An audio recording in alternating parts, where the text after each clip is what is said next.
Hi everyone who's joining. Hello, hello, hello. Can everybody hear me so far? Is the background music loud, too loud? Hello everyone, hello. We're here for our daily collective tarot reading. Boy, have I got some channeled messages. 333. I keep seeing the numbers 3 today. 333, 333.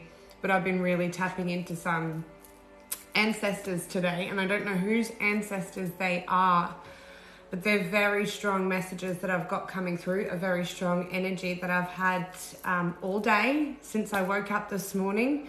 So I woke up feeling rather nauseated, nervous, unwell, just generally unwell this morning. And the channeled messages that I was getting during this time was, well, what do you need to release? What do you need to release? And there's a strong energy of a situation, a relationship, a connection, a career, job place. Whoever this message is for, this may be for many of you. I've got a couple of messages, by the way. There's a couple of ancestor messages that I've got to share before I get into the tarot reading. But what I'm getting very strongly for someone is that there's a massive need to release a person, a place, a job, something that you've been attached to for a while. But it's a matter of releasing it and moving forward with as little resistance as possible, because there's like an underlying, there should be an underlying knowing of the better outcome is once this is released. To help you through the process, I'm hearing meditate, do yoga, balance yourself, spend time outside, get as grounded as you possibly can while releasing person, place, situation. I'm going to keep this as general as possible for now. Ancestors want to say it's safe to let go and move on. It's safe to let go and move on. 444. You may be seeing 44, 444 as well. The situation's reached its peak. There's a situation here that's reached its point in time where we can take from it what we need to take from it, and soon you'll know what that is. Soon you'll know. Okay, so that's one side. That's one message for someone in particular, maybe many of you who are resonating with that. It's time to let go, and you'll be feeling this and knowing this at the moment and getting a pull to walk away from someone, something, knowing that there's something better. This energy comes with the time of this new moon that we have in the new moon in Taurus. So this can be with your home, this can be with your job, what around you, with your emotional stability, your material stability. What are we really needing to release in order to get better in that area, to be more stable, more comfortable, more grounded and at peace? And soon you'll know why you need to release, and why releasing with as little resistance as possible is going to be beneficial to you. And this will be different for all of you. So I'm going to keep this as general as possible. I'll be letting you guys ask some questions towards the end of the reading. So today I will be definitely going through my ancestor messages, doing a general tarot reading with what ancestors want to be heard and shared. And then I'll get into asking some questions after that. So hang around. For another collective ancestor messages I've been getting, this was either around the 20th of April, so around the 20th of last month, or will be happening around the first quarter moon, so around the 20th of May. So in a week or two, you're going to feel, you've either felt like, and this has started to happen, either, like I said, around the 20th of April, or it's coming around the 20th of May, where you're going to feel like your commitment is being tested. It is. Your commitment is being tested for a purpose, for a reason. It's like you've been coming into an awakening of some sort, a knowing of some sort. Now, this is in love. This is in romance. This is in relationships. Could be professional, but I'm feeling very personal here. So it's more love. The answer is yes. I'm getting a big yes, but not yet. The answer is yes, but not yet.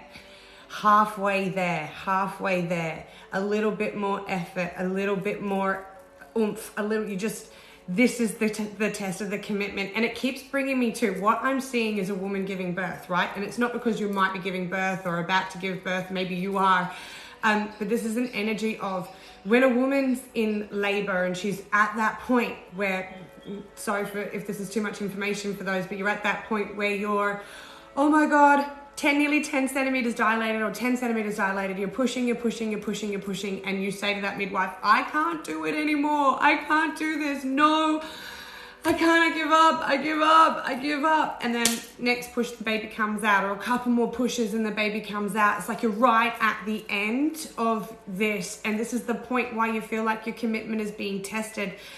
This is a healing phase too. So you heal when your commitment's being tested, because you start to see what borders and boundaries you've actually, and limits you've created for yourself. And it's like, wow, am I able to push past this boundary? Am I able to push past this limit to prove to myself, not just spirit, not just God, not just the universe, not just those around you, but to prove to yourself that you really want this, that you need this, that you deserve this, that you're going to work for this.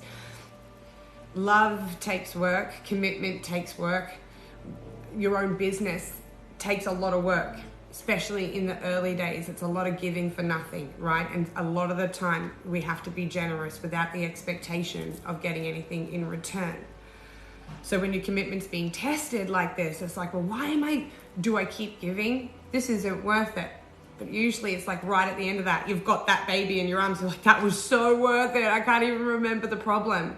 It's like your hormones start going out of control and you've got all these emotions and hormones running through your body. And it's like, wow, that was easier than I thought. That wasn't really that hard. It's like, oh, I made it. And then you're at that next phase and then you keep going. And then another time, another area will come into your life where your commitment will be tested again. But you look back, you're like, wait a minute, I know what this is.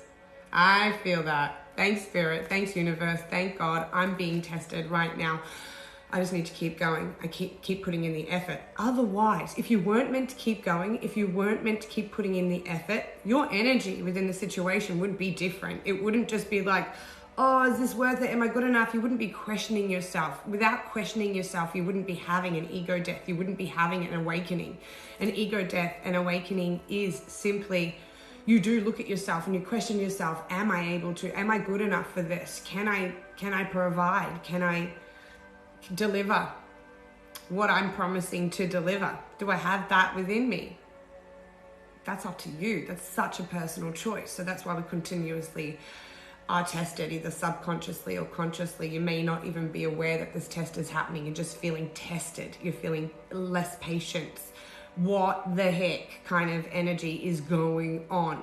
Keep going, because if this is the question that you're answering, if this is for me, if I'm meant to be doing this, I'm meant to be following this path, the answer is yes. It's just you're not gonna realize it just yet. Bit more time, bit more effort, bit more work. Ancestors are very strong. This is a stepping stone. And the other strong message is, I wrote it down so I'd remember them all. See drama, and I'm seeing the 5 of Wands. So this is like other people coming in, people in your surroundings. This is family, this is friends, this is people in your work, maybe even children. It can be like the younger children in a family situation. It's like, see that drama as a stepping stone. It's like, what's going on here? Looking above, sort of outside of the ego, outside of the self, and sort of seeing the situation from a bigger picture. There's this as well. This may help you to not live in that situation and get into energy frequency of negativity, because that may slow down, delay these goal outcomes that you're trying to achieve. So yeah, that's you either started to feel like your commitment's being tested around the 20th of April, that first quarter moon phase time in April, or it's happening this first quarter moon phase and it's more of a warning from Spirit to say, don't worry, this is normal, this is natural. Show yourself how committed you are to this, how you committed you are to this goal, this dream, this purpose, this relationship. You can do it. And I think the reason why I was more involved with trying to use the analogy of labor and giving birth is that this is an idea of yours. This is a creation of yours. You're giving birth to something, whether it's a human, an idea, a concept, an invention. You're giving birth to something at the moment, and you're you're going to be feeling like, is this worth it? Do I keep going? Strong yes. Strong, yes. Just keep going. Sometimes we need to take some time out and just rest, right? Because we're doing too much about something. I'm hearing that strongly too. Take some time out away from this goal that you're trying to attain, because you're doing a lot, you're putting in a lot, you're exhausting yourself, you're exhausting your energy, and it does get us into a frame of mindset of, oh, is this even worth it? Because you're doing too much. Take a step back, relax, meditate. While you're meditating, allow yourself to receive. Just relax. Allow the thoughts to flow through. Just in and out, in and out. You're conscious of them, you're aware of them, but you're not riding with the thoughts. They just come and they go. They come and they go. And this is how you get through that calm moment. You center yourself, focusing and just paying attention to your breath. And as you watch your breath, as you're breathing in through your nose, watch how that breath tickles the inside of your nasal passage, the way it feels. Notice how it may feel cool down the back of your throat as it travels down your airways. Notice how it may feel warm. Notice the smells that come along through those senses when you're taking that deep breath, and just notice them. And then as you're breathing out, notice how that feels. And when you release that breath, the way it tickles the roof of your mouth, or the way it feels against your tongue. This is how you take away your focus from thought and allow that focus to be in more of a flow, and going into that flow. So this will help you to also potentially realize some ideas, blocks, parts in your journey that you need to adjust in order to achieve these goals. And I strongly feel it's a matter of, we're doing too much to get this. We're working very hard towards that. We're feeling tested, and we need to take some time out, relax, cleanse our energies, get in water, get in nature, spiritual baths, intention setting rituals to clear your energies, attract positivity into your mindset and your mind frame. Keep them as a holistic focus, a healthy mental focus of relaxation and peace, and you'll find solutions flow. And that's how they begin to flow to you. Thank you, Spirit. Is that all? Be at peace. Thank you, Spirit. Okay, so towards the end of the tarot reading, I'm going to get my pendulum out. So with the pendulum, I'm going to ask some yes and no questions for those of you who would like to have some free yes or no questions answered. They're very easy to do. My pendulum has been so accurate. Even with about a stray cat that my daughter was hoping would come back. And she kept on asking the pendulum over and over again, is it coming back? Is it coming back tonight? Is it going to come back at the same time? And every time it was a yes, yes. And it came back. So I love how the pendulum works. I'm just going to take a quick sip of my drink because I'm a little bit thirsty. Okay, now we're going to get to the tarot. Like I said in the beginning, I'm going to do a general reading so I can keep this as general as possible. There may be messages here for anybody who's tuned in and watching right now.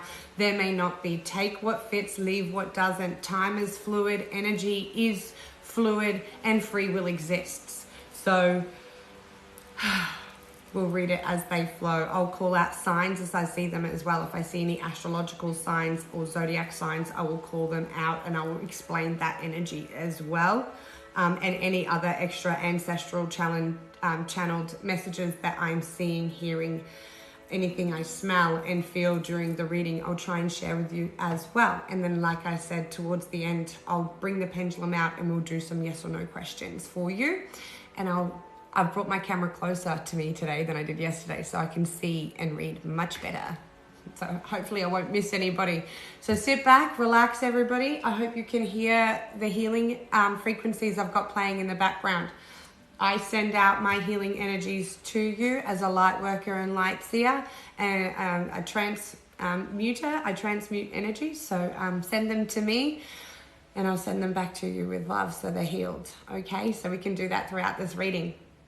Now, what deck of cards do I want to start with?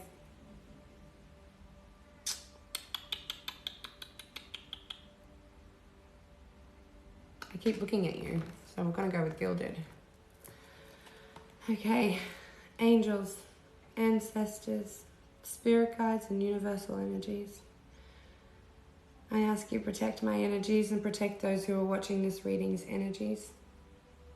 I allow you to evoke healing in those who wish for it. I allow you to show me clear, honest messages for the collective today. Clear, honest messages, please, Spirit. Please allow me to hear clearly, see clearly, feel clearly. Thank you.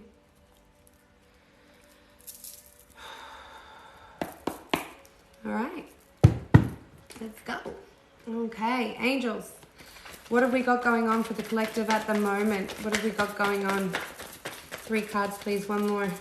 2 more, please, Spirit. 1 more, please, Spirit.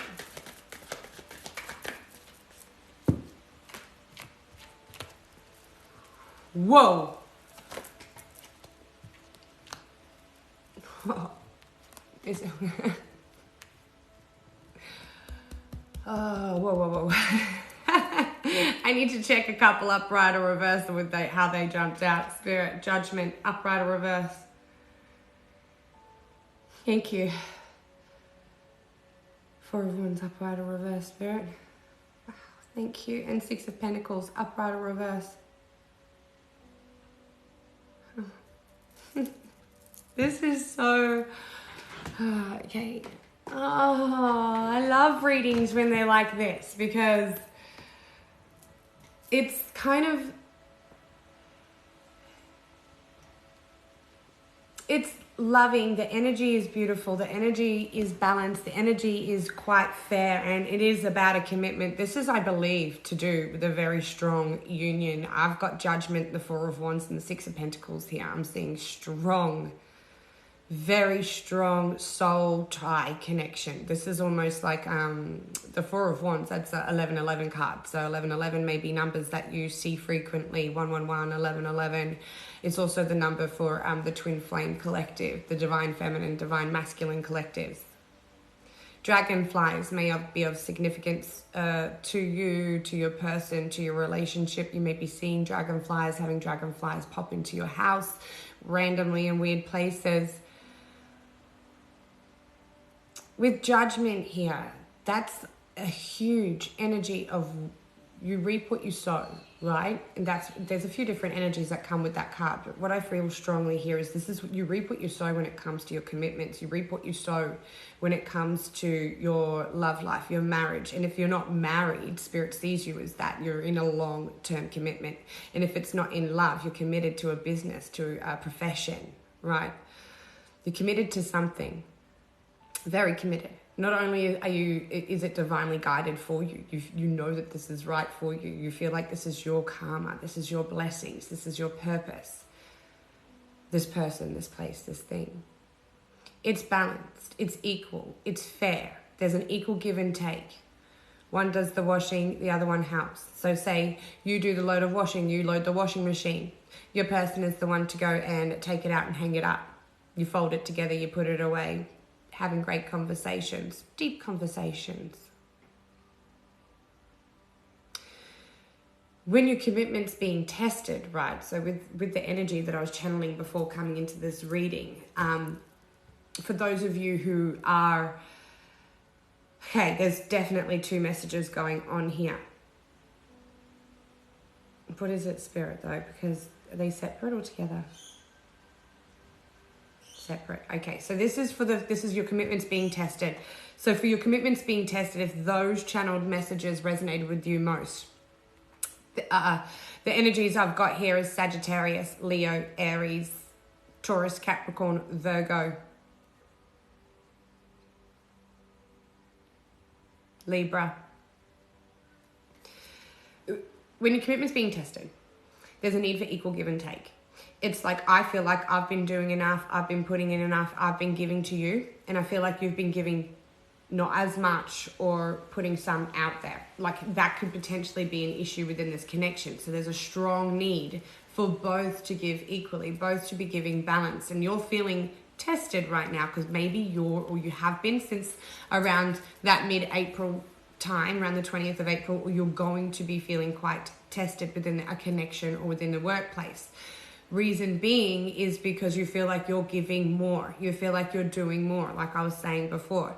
Now, sometimes there's a time for us to give rather than take. I'm hearing that because I believe we've got some Virgo energy going on here. Now, Virgo energy is somewhat introverted, somewhat I can do things on my own, very independent energy. But independence, this is a little side note, independence, extreme independence is a trauma response, right? And that is a response because people that you've relied upon, people that you hoped to assist you, grow you. Now, this could be coming from when you were younger, from your parents. Hey, mom, I need this. Hey, dad, I need this. And like they're busy with work. They work 3 jobs. They're trying to make everything sort of, last. Or they've got addictions and they've got issues. Or, they're just not a present person. You haven't had people become and be present in your life and show up the way you've needed them to show up. So your trauma response to people not showing up time and time again is, I'll do it myself. I'll take care of it myself. I got this. You know what I mean? Because anything, even if I did ask you to help, it typically doesn't work out, right? So you end up having to do it by yourself anyway, in the workplace, in the relationship. This could be coming down to just doing the dishes, making the bed, helping out with mopping the floors, whatever it may be. It could be as insignificant as that. And these little things create little nippy arguments and little nippy, I put the paper in the printer last time. It's your turn with your work colleagues, right? Like little things like that can become big issues over the term because builds resentment, builds anger. We start to feel that negative energy. So what do we need to release in that energy? Why do we feel that way? Why is that triggering us in a particular, why am I having a certain response? I feel your person is strongly going through an awakening, or you're going through an awakening. There's a massive awakening going on for a connection, for an individual, whoever's going through this awakening right now. And that ego death that's happening through this awakening, the realization of pain, suffering, hurt, trauma, acceptance, and release. And it's like, and it brings up these emotions of, these past traumas, these past issues, they bring up these emotions of, is this commitment worth it? Is this person going to give as much as I've given? Am I lucky enough that I'm just that person that gives more than I get to receive in my connections in the workplace and wherever that may be? But you reap what you sow. So it's a matter of we give, not in order to receive, but we just give. And because we're doing that, out of the kindness of our heart, out of a charitable nature, out of a balanced nature, the universe is like, okay, well, we'll take care of the rest. Here's another blessing. Here's a blessing. Here's a blessing. Here's a blessing. There's blessings coming in, right? So the universe is seeing you've been reaping well, is the main point here.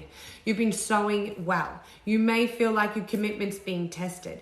This is coming back around. This love, this commitment, this balance, this fairness, this equal give and take is coming back around. Someone in this connection has been going on an ascension, an awakening journey. And if this is a real soulmate, real deep twin flame connection where there's strong empathic connection, telepathic connection, you finish each other's sentences, you can hear each other's thoughts sometimes, when they're 20 minutes away from home, but without them even having to tell you. That kind of really strong connection. 666, I just saw in my mind's eye, 666 right now. It's balance. It's fairness. There's stability. There's an equal give and take. There is a no longer feeling like I'm giving to somebody who doesn't deserve it, or somebody taking what they don't deserve. No, this becomes balance. This becomes fair. This is reaping what you sow. You've given a lot in this connection, and it does come back around.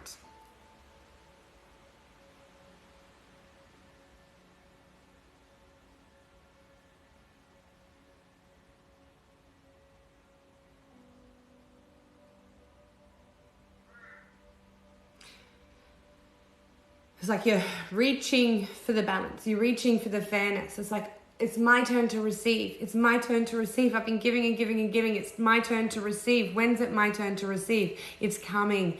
Don't give up. Don't give up. Your turn to receive is coming. Maybe you've been working so hard towards your business, putting out content, putting out ads, putting out marketing and investing into this, right? And you're not seeing that return. You're not seeing much come back in. It turns around. It turns around. Your commitment's being tested. How committed to this connection, job, career are you? Keep going. Keep being positive. There is that energy of, remember, you do need to take some time out. You do need to take a bit of a break, meditate.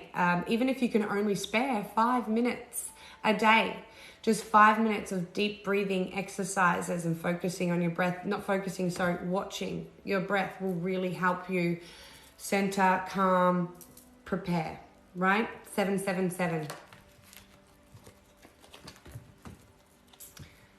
So let's see what else. What other messages have we got here for the collective spirit? Ace of Wands.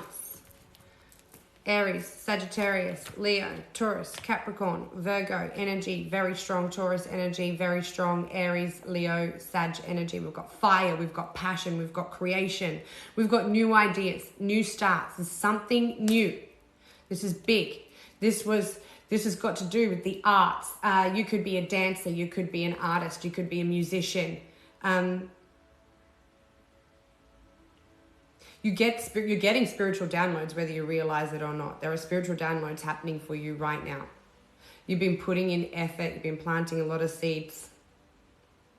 There are some adjustments that are required for your independence. You may be single. You may be a single mother.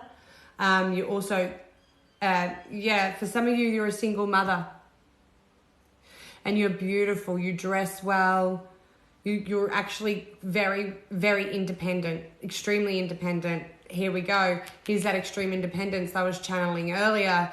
You know, that extreme independence is a traumatic response. You're so used, this is a reading for somebody who's so used to, or many of you could be just so used to doing everything on your own because you've been let down on so many occasions. You've given, you've helped. It's like waiting for people to show up the same way that you do is exhausting. It's like, come on. Is there ever going to be a time when you're going to give what I give? You're going to commit the way I commit. The Queen of Pentacles, she is seriously loving, compassionate, balanced, grounded, entrepreneurial. She cooks, she cleans, she can sew, very creative individual. She's full of ideas but actualization as well. But she loves the finer things in life. She's a lady of luxury. This is an energy where you keep your house clean and you keep the things smelling nice because you like to appeal to your senses. You'd like things to smell nice, look nice. They have their place. And that's just why, because you work hard for that. It's like, I work so hard for my money. I work hard for what I have. I work hard for my independence, and I've done it on my own. I've gained this by myself. I've worked hard. I've studied hard. I've invested well in myself, in my ideas, in my creation, in my investments. I did the research. I looked, I knew, and I did. And yeah, it took my time. I've been doing this for years. Some of you have been working on yourself, working on this passion, this creation, if it's not new, for 7 years. It just keeps taking new turns, right?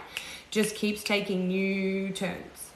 And so it evolves. It's an ever-evolving concept, ever-evolving idea, slight adjustments here, there, and everywhere. And it's abundant in its own right. Even if it's not like pentacles, like money, it's still abundant in its own creation, in its own energy, and it's still attracting.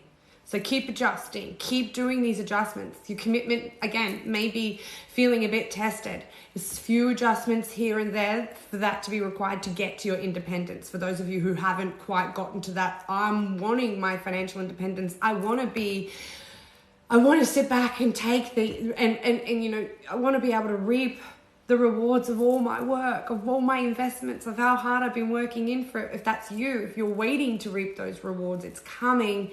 Just a few more adjustments. Keep working towards that. The color green, I'm getting heart chakra, I'm getting throat chakra with the blues as well. It's like, I think there's a lot of communication involved with what it is that you do. Like maybe public speaking or teaching, lecturers. You could even be like an educator of some sort. Some some of you are even in agriculture and horticulture, I've just heard for some reason. And you know, you're working on new, creative, inventive ways to be more environmentally friendly, environmentally conscious, to bring better ideas. And for farming, I heard farming, but yeah, connecting to nature and staying balanced and staying grounded during that time of being tested is going to bring you answers. I promise. There's a lot of information that comes to you in that peace, in that stillness. It's seriously important to keep following your path, keep on your goals. Yes, this is going to happen. That I keep seeing that. Yes, it's just not right now. It's not yet divine timing, right? I'm gonna be so surprised if the Temperance card comes out at any stage in this reading. It's like, be patient, wait. It'll all happen when it's meant to happen. That's just how this stuff works. And sometimes we're like, no, now, like I'm ready to reap now. I'm ready to reap. The reaping happens. We're now in the new moon of Taurus. So this is when we begin to actualize, materialize past intentions. Maybe you set intentions last new moon around the middle of April, I think it was, and you're setting your new intentions. They're going to start actualizing around the full moon that we have coming up. So just, you know, very, very soon you'll start to see your manifestations coming into an actualization, coming into a reality, and they're materializing. Thank you to the sun now being in the house of Taurus. So the house of Taurus is all about the material world, things coming into the material form. You've been tested because we've been in air energy for a little while. It's all thought, it's all, you know, coming together. And now things start to materialize, right? So things are going to begin to materialize for us. Get excited. Get excited.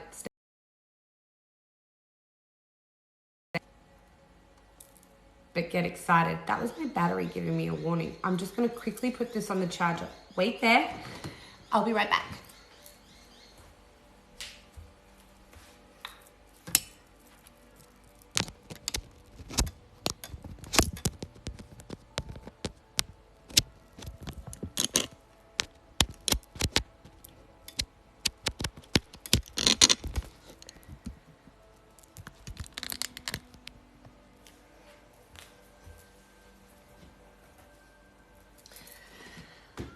I'm back. Okay, we're charging. Good. We're not going to lose us. Okay, so I'm going to get to a new deck of cards now because I think there's some more energies coming in here. So what else have we got, Spirit? What other messages do we have for the collective? What can we be aware of? Here's that Six of Swords. Anything else? Oh, here's that Queen of Pentacles again. What? Independence. Excuse me. What did we have flip over? We had the Queen of Swords, air energy, fire energy, earth energy. What else did we have flip over?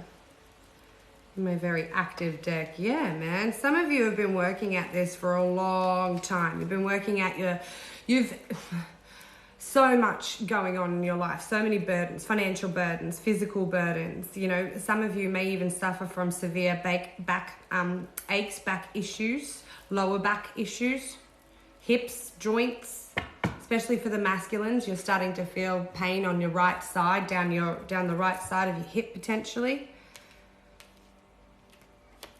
I'm getting strong Taurus energy today. There's strong Earth Taurus. I've got Libra as well. There's Capricorn here. Capricorn, Sagittarius, Leo, and Aries energy.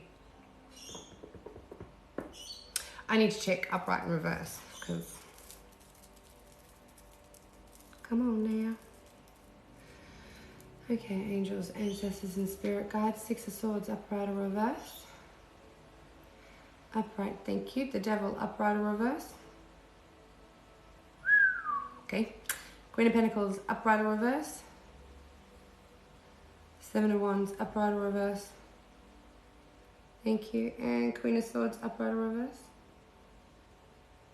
Nine of Wands, upright. Two of Pentacles, spirit, upright or reverse. Thank you. Ten of Wands, upright or reverse. Thank you. And the Empress. Oh, reversed. Okay.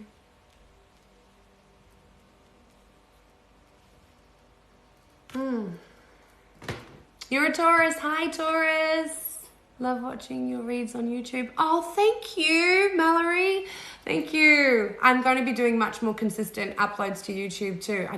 When Spirit tells me to do the readings, I also ask for which platform, and I get the information that way. I'm obedient to Spirit. I do as I'm told. Yeah, of course. I'm going to be doing readings at the end, but when I get out of the general energy, I've just had some channeled energies that I've had to get some readings out for, and I'm hoping they're reaching the people who have needed to hear them so far. And I am going to download this live and upload this to YouTube as well, so then that way anybody who does need to watch it again, just in case you missed anything, you can. Because there's some Libra. Hi, Libra. I have Librans in my life. I love them. And Taurus. I'm Taurus myself. Definitely, those who are wanting a reading, stick around to the end of this live if you can. And I'll be doing a few quick free readings at the end. Yeah. Before I go and get my daughter. Thank you. Thank you. Thank you, everybody. Thank you, Shanae Rose. Yeah, I'd love to give you all a reading. Definitely. Oh, bless. Thank you. See, I go through ego deaths all the time. I don't think I'm anywhere near amazing. I question my gifts. I question my abilities all the time. And it's only when you guys let me know if it's resonated with you or if I've hit something on the point that I'm like, oh, okay, cool. Because it's not like I'm thinking things up. They come in, they flow, they come out, and half the time I don't even remember what it is that I've said. I've got to go over the readings because it's channeled. It's not really me speaking. Yay, okay, great. I look forward to seeing you at the end. Definitely come back, because like I said, when I'm channeling, Namala steps out, Spirit steps in, and I can forget what I've seen and read and promised. So I get taken over. Okay, I'm going to read these cards that I've got on the table. I just wanted to engage with you all a little bit first before I started to do this reading. Okay, let's see. Okay, so yeah, like I said, I've got strong Taurus energy. I have Capricorn, fires, all three fire signs, Sagittarius, Leo, or Aries, Libra, Gemini, Aquarius. Strong Libra because of the Empress here, as well as Taurus. Very dominant Taurus energy, Libra energy, and Capricorn. Now, what have we got here? I have the Six of Swords, the Devil, the Queen of Pentacles, and the Seven of Wands. There's some... Okay, there's a situation where it's been very testing. This could be, I feel this is both business and love. Maybe they're joined together. Could be with a Capricorn, could be with an air sign. Someone's really defensive. Someone's very guarded at the moment and guarding their independence, guarding their stability, protecting themselves, protecting their foundations, protecting their independence, protecting everything that you've worked for, right? There is somebody here who is protecting everything they've worked for because they're trying to move away from, I believe, a karmic connection or a toxic connection. There is somebody here that was toxic and you're moving away and you're feeling somebody is helping you to move away from this person. Either it's like a passed over loved one is helping pull you away from this person, this energy. But you're protecting it. You're protecting yourself. You're protecting your family. You're protecting your home. You're protecting your energy, and you're building your stability at the same time and gaining your independence back. This potential Capricorn, I'm seeing a woman and a younger child moving away, getting away from somebody very, very toxic. This person was possessive, controlling. gambling maybe. Like, it's like they were dominated by an external force. It's like they were always controlled by somebody stronger or something stronger, like an addiction of some kind. But this person, no matter how hard they tried to be better, do better, it's just like they kept on slipping and they kept on going back. Promises, backstep. It's like their own toxicity needs healing. There's a lot of karmic healing within this individual that they need help with. I just want to say that's nobody's job in particular, but the person who needs the help on their own. They need to choose to seek this assistance. They need to choose to seek the healing, because that's the only way it's going to work. Keep striving towards your independence and protecting yourself, because you're cutting out the right people, places and things. If you're a Libra, you're cutting out the right people, places and things. And if you're not a Libra, you're being very logical. You're in your heart, your mind space, not your heart space. And you're thinking very clearly about the situation. And you're getting to the point where you're like, okay, I've put the right borders up. I've protected myself in the right way. I just need to make sure that I have done this right. It's like you're kind of looking, okay, have I put up the right protection? Have I got the right orders in place? Am I managing everything well? Finances, bills, getting to school, daycare drop off, work. It's like things are stressful, it's hard, there's so much going on and you're feeling tired. You're starting to feel the ache in your back. You're feeling like, I can't manifest my creations. You're feeling tested. Completely tested. The commitment to yourself, the commitment to your own energy, to looking after yourself is starting to draw away from you. And it's because it's the burden. There's so much burden here. Upside down Empress. This is two things for me. Upside down Empress is infertility for some.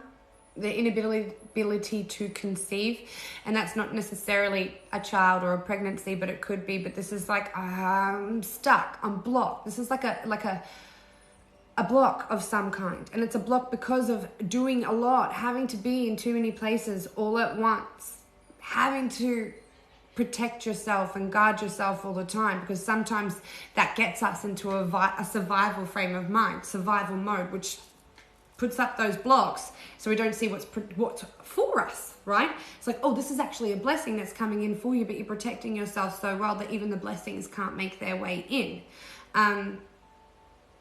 So we remove ourselves from these energies that make us need to block, protect, right? They block our manifestation, they block our creativity. It's just too much. This has been 10, 15 years of just 19 years, I just heard for some of you. No more. We're done. Centuries, decades, however long it's been. You've been doing it for long enough that you're ready to free yourself, move on for some of you. And if you have moved on, it's just trying right now, because you have been making the steps towards your independence and your stability and everything along those lines that it takes to get there. But it is a juggle. It's a lot of hard work. As you evolve and as you're awakening and as you're stripping back yourself and understanding what it is that you desire from other human beings, as you're understanding what it is that you desire for yourself in your life, you're able to remove and block those who aren't going to allow that into your energy, who stop you from being able to attract and manifest what it is that you need in your life. There are energies that are just simply toxic, brought here to teach us a lesson. There are no coincidences and no mistakes. Okay, that's one thing that I have learned very strongly in my 38 years on this planet. There are no mistakes and no coincidences. Even if it's an event that happened when, say for example, I was 8 years old and my father went to prison and I've not seen him since. 8 years old and you lose your father and you've got no idea. Why? How? And it's when you're 27 years old that you find out what it is that he did, the actual situation of what it was. But I've spent the last how many years questioning myself, questioning so many different things based on that one scenario. But had I had known the actual truth right in the beginning, would I have searched for the information that I needed to seek to grow, to learn? Likely not. I needed certain situations to be hidden from me, so I'd seek to understand. Sometimes we need time to seek to understand, and we don't understand why we're needing to seek right now, but we're seeking. and you're seeking truth. You're seeking honesty. You're seeking balance. You're seeking fairness in relationships. You're seeking somebody who's going to help you conceive a wonderful connection, a beautiful relationship, build together, create together, become balanced together. Somebody who you're not always having to go and second guess, basically. You're not having to second guess this person, their energy, their commitment.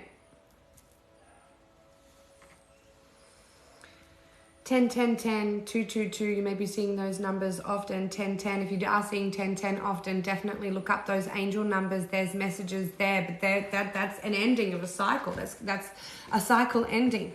So you can now start anew. You can begin new. Doors can close so new ones can open. And sometimes a door closing is very uncomfortable. It scares the living hell out of us because we don't know what it looks like on the other side of that door. And I'm not ready to walk through it. So I'm not opening it and I'm not closing it.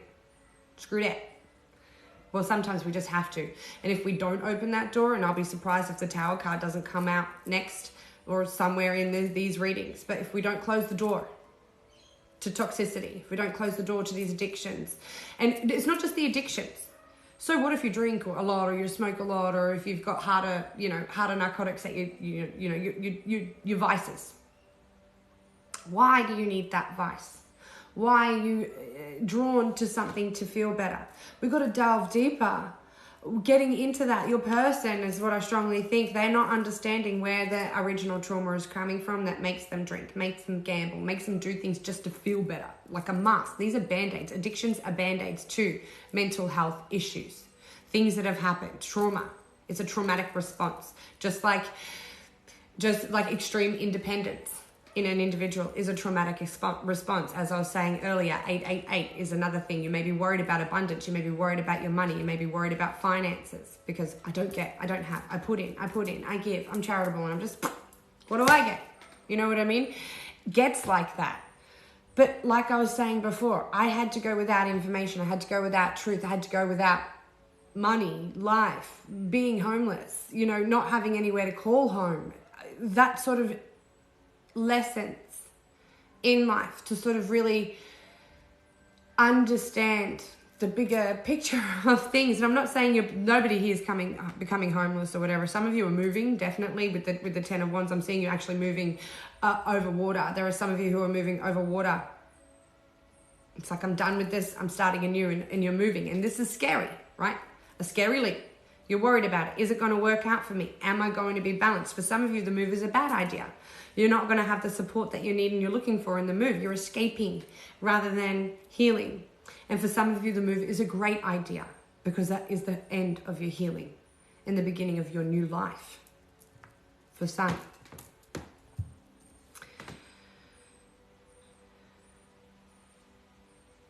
there any other messages with this read, Spirit? 2 more cards. Okay. What else have we got there, Spirit? Is there 2 more? 1. I'll get that in a second. Was it the one that flipped? No. Okay. Where'd it go? Hello. Oh.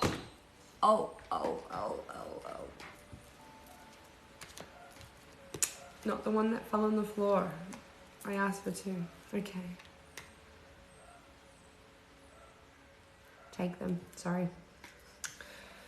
I get mixed messages sometimes. Okay. King of Pentacles, 7 of Swords, Page of Pentacles. I need to check if the 7 of Swords is upright or reverse though, because I've never liked that card.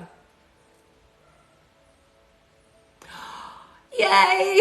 Yay! Wait. King of Pentacles, upright or reverse? Thank you. Page of Pentacles, upright or reverse?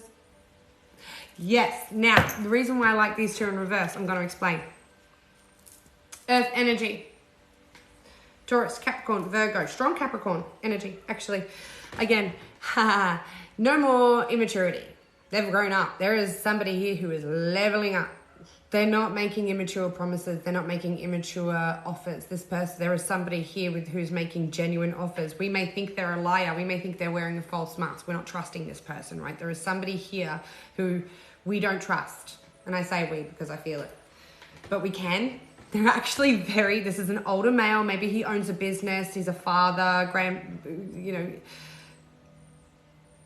he looks after people.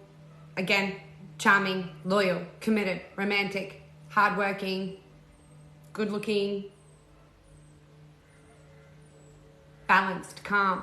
But like, you probably don't even know that they've got affections for you because they're not overly emotional. Like, they're not like, oh, I love you, oh, you're everything to me. It's just like, they give gifts and they provide you with things and they make sure that you're stable and they make sure that you've got all your comforts in life. This person is an excellent provider. They're honest. I've got the Seven of Swords in reverse. They're not necessarily wearing false masks with you.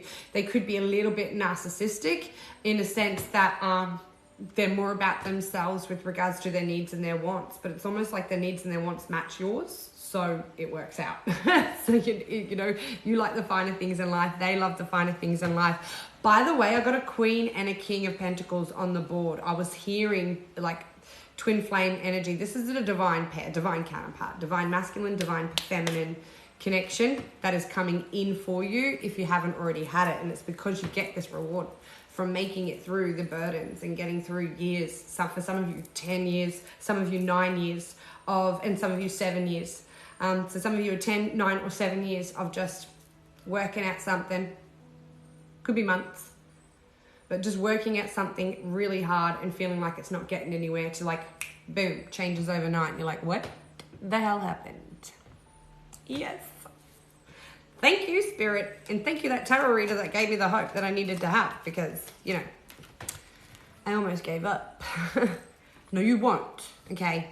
If there's something that you're meant to give up on, your body will just stop. Your body will just go, no, I don't want to do this. It's not like a lazy thing. It's just like you intuitively pick up that this is not for you, and you start doing other things differently. Just happens. I need to get some more energy clearing. Hello to everybody who I haven't spoken to. I'll do a stop and say a quick hi. Actually, I can start asking a few questions now. So, anybody who said earlier that was sticking around to this point, I would love to give you your readings. So, let's have a question. Nicoletta, thank you for the fire. Do you have a question for me? Oh, great. What would your question be?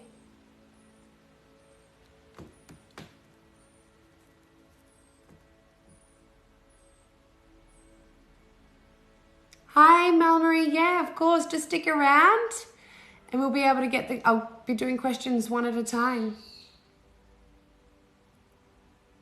Okay, Nicolette, here we go. He gave me mixed signals.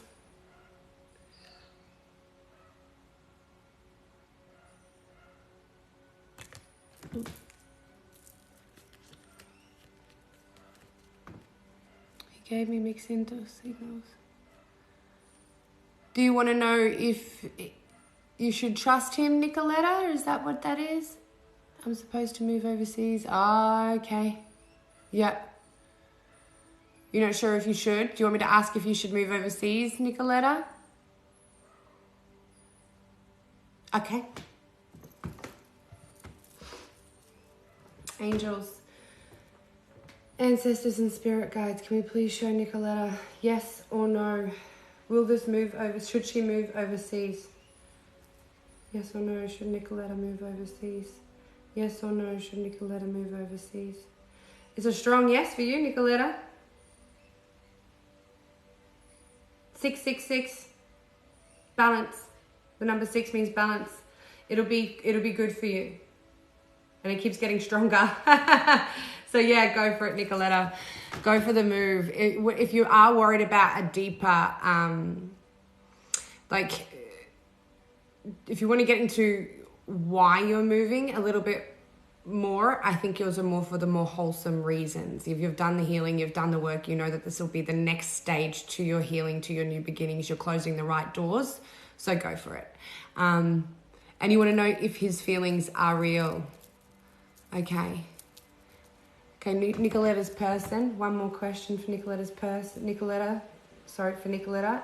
Are her person's feelings real? Is he genuine? Yeah. Is Nicoletta projecting trauma through fear.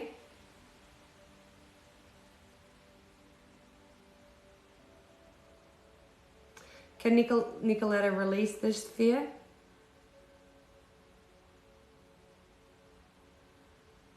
Will he betray Nicoletta? That's a no. Very strong no. He won't betray you. Does Nicoletta need to heal childhood trauma, abandonment issues, trust issues? Sorry, not abandonment issues, trust issues. No. Has she healed them? Almost, yeah. See, a little bit more to go. That's a maybe. And the reason why it's maybe I'm getting strongly, these kinds of connections may trigger what needs healing sometimes too. So if you do sense, Nicoletta, that you're, if you do sense maybe if there's anything that you can't trust about this person, or if there's any childhood trauma with you or your person, if there's anything like that where you get that energy of, can I trust him? Can I rely on him? It's like it's an internal question. It's more about yourself. It's more like, well, am I that committed?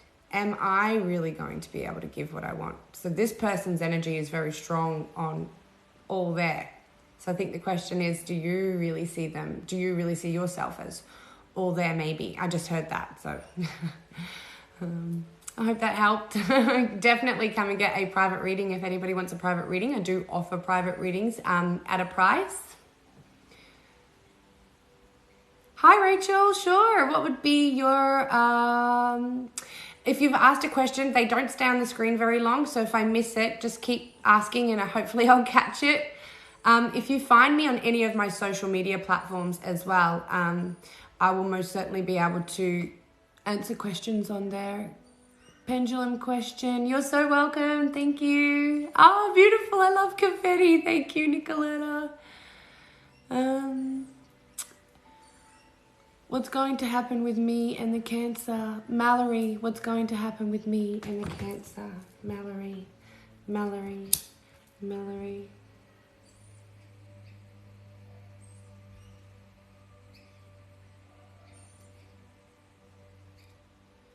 Okay, Mallory, what's going to happen with Mallory and her Cancer spirit? Let me just get some Palo Santo through here.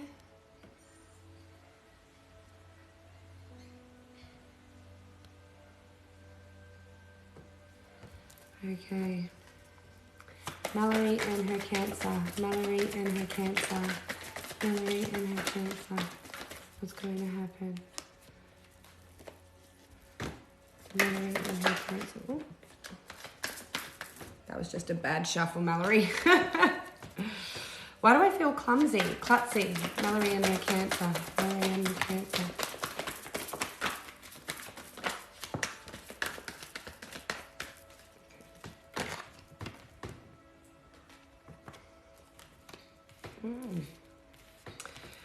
Okay, what do we got here?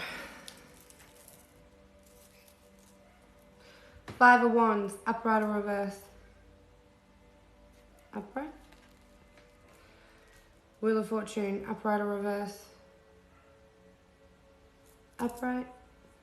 Eight of Cups, upright or reverse? Reverse, perfect. Upright or reverse? Upright and upright or reverse? Reverse. Okay. Mallory, we have the Five of Wands, Wheel of Fortune, Eight of Cups in reverse, the Devil upright, and Two of Pentacles in reverse.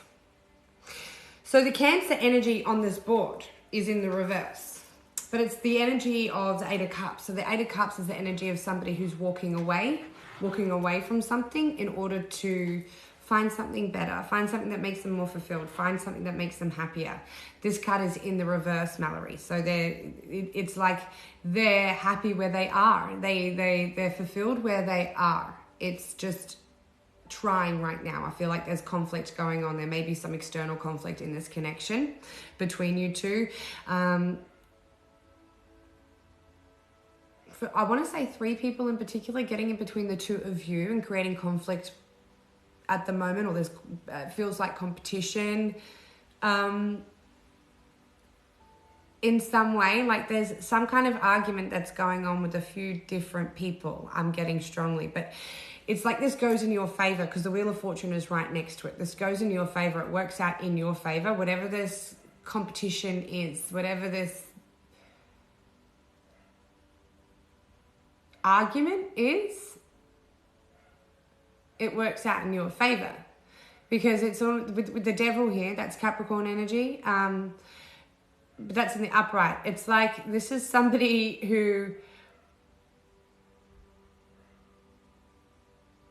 is really taking control. I see this as a very strong, dominating energy in this reading. The Wheel of Fortune is here. So the fortune's in your favor. Whatever happens goes in your favor, Mallory. You stuck on a decision, perhaps, with the Two of Pentacles in the reverse. Pretty well stuck on a decision. Where do I go? What do I do? It's like you're not making a decision. There's somebody here not making a decision.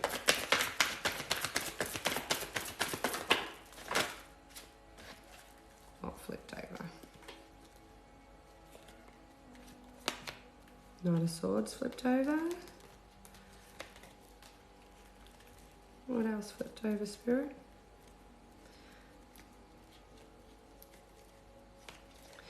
Empress, 8 of Wands. What will happen with this? Okay.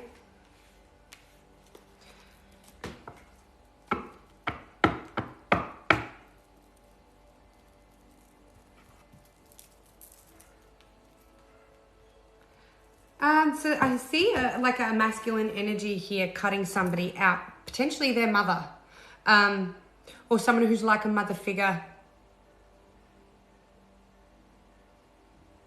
Again, the number 3, I'm getting Taurus energy, Libran energy, fire energy. Now, 8 of Wands is about communication, right? The 8 of Wands I always see as the old school messenger birds. Like I see them as, you know, ravens, and the ravens that are flying around sent with a particular message to fly home.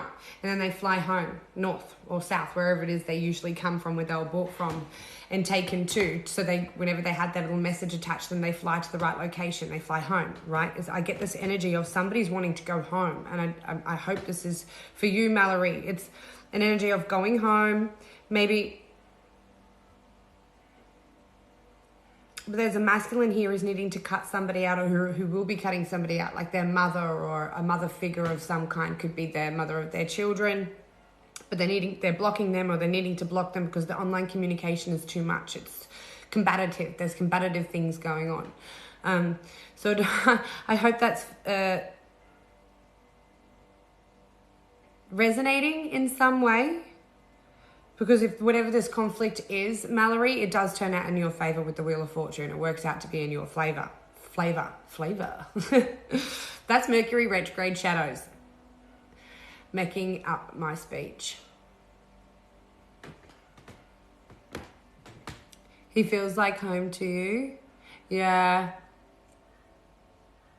That's beautiful energy to have that. But you know what? It's also, it can be kind of dangerous, because if he's home to you, then that can be home can be taken away from you, right? At any given moment. So it leaves you with an internal feeling of instability. So instead of allowing that to be home to you, find home within yourself, if at all possible. This Empress energy, somebody who is whole in her own right, whole in your own energy, and it relieves this Devil energy of possession, of addiction, of almost codependency, in a sense of we needing this person, this conflict that's going on right now. It does turn out in your favor. So whatever happens with this conflict, know that it's in your best interest, that it's in your favor. It turns fortunate for you. I don't see somebody walking away. There's the 8 of Cups in reverse. They're not leaving, they're staying. There is an addiction here. There is a codependency here that needs working on, that does need healing. And it's that in it, maybe getting in touch and being more compassionate and nurturing with yourself, and cutting out the energies and the people and the places and things that do bring in this conflict to the connection.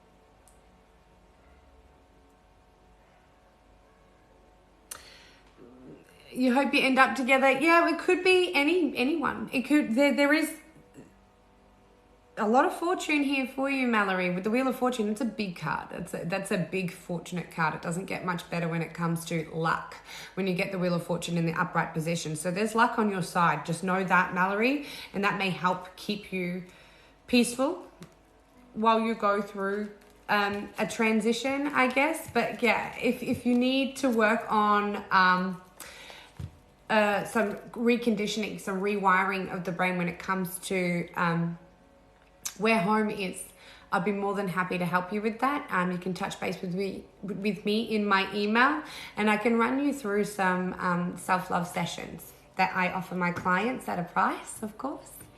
But thank you, yeah. So yeah, who else was who else would like a reading? Like I said, no, you're so welcome, Mallory. You're welcome.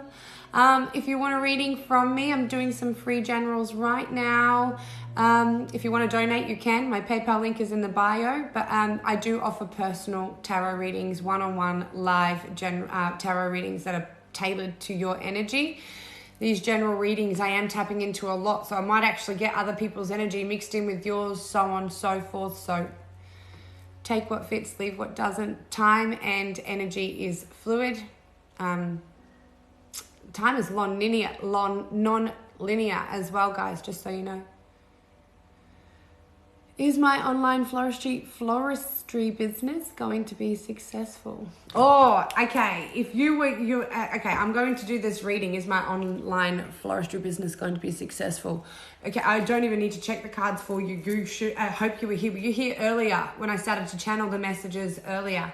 Keep going. There's an effort of your commitments being tested, an energy of your commitments being tested right now. Okay, we're going to still check the cards for you, so you get that extra confirmation.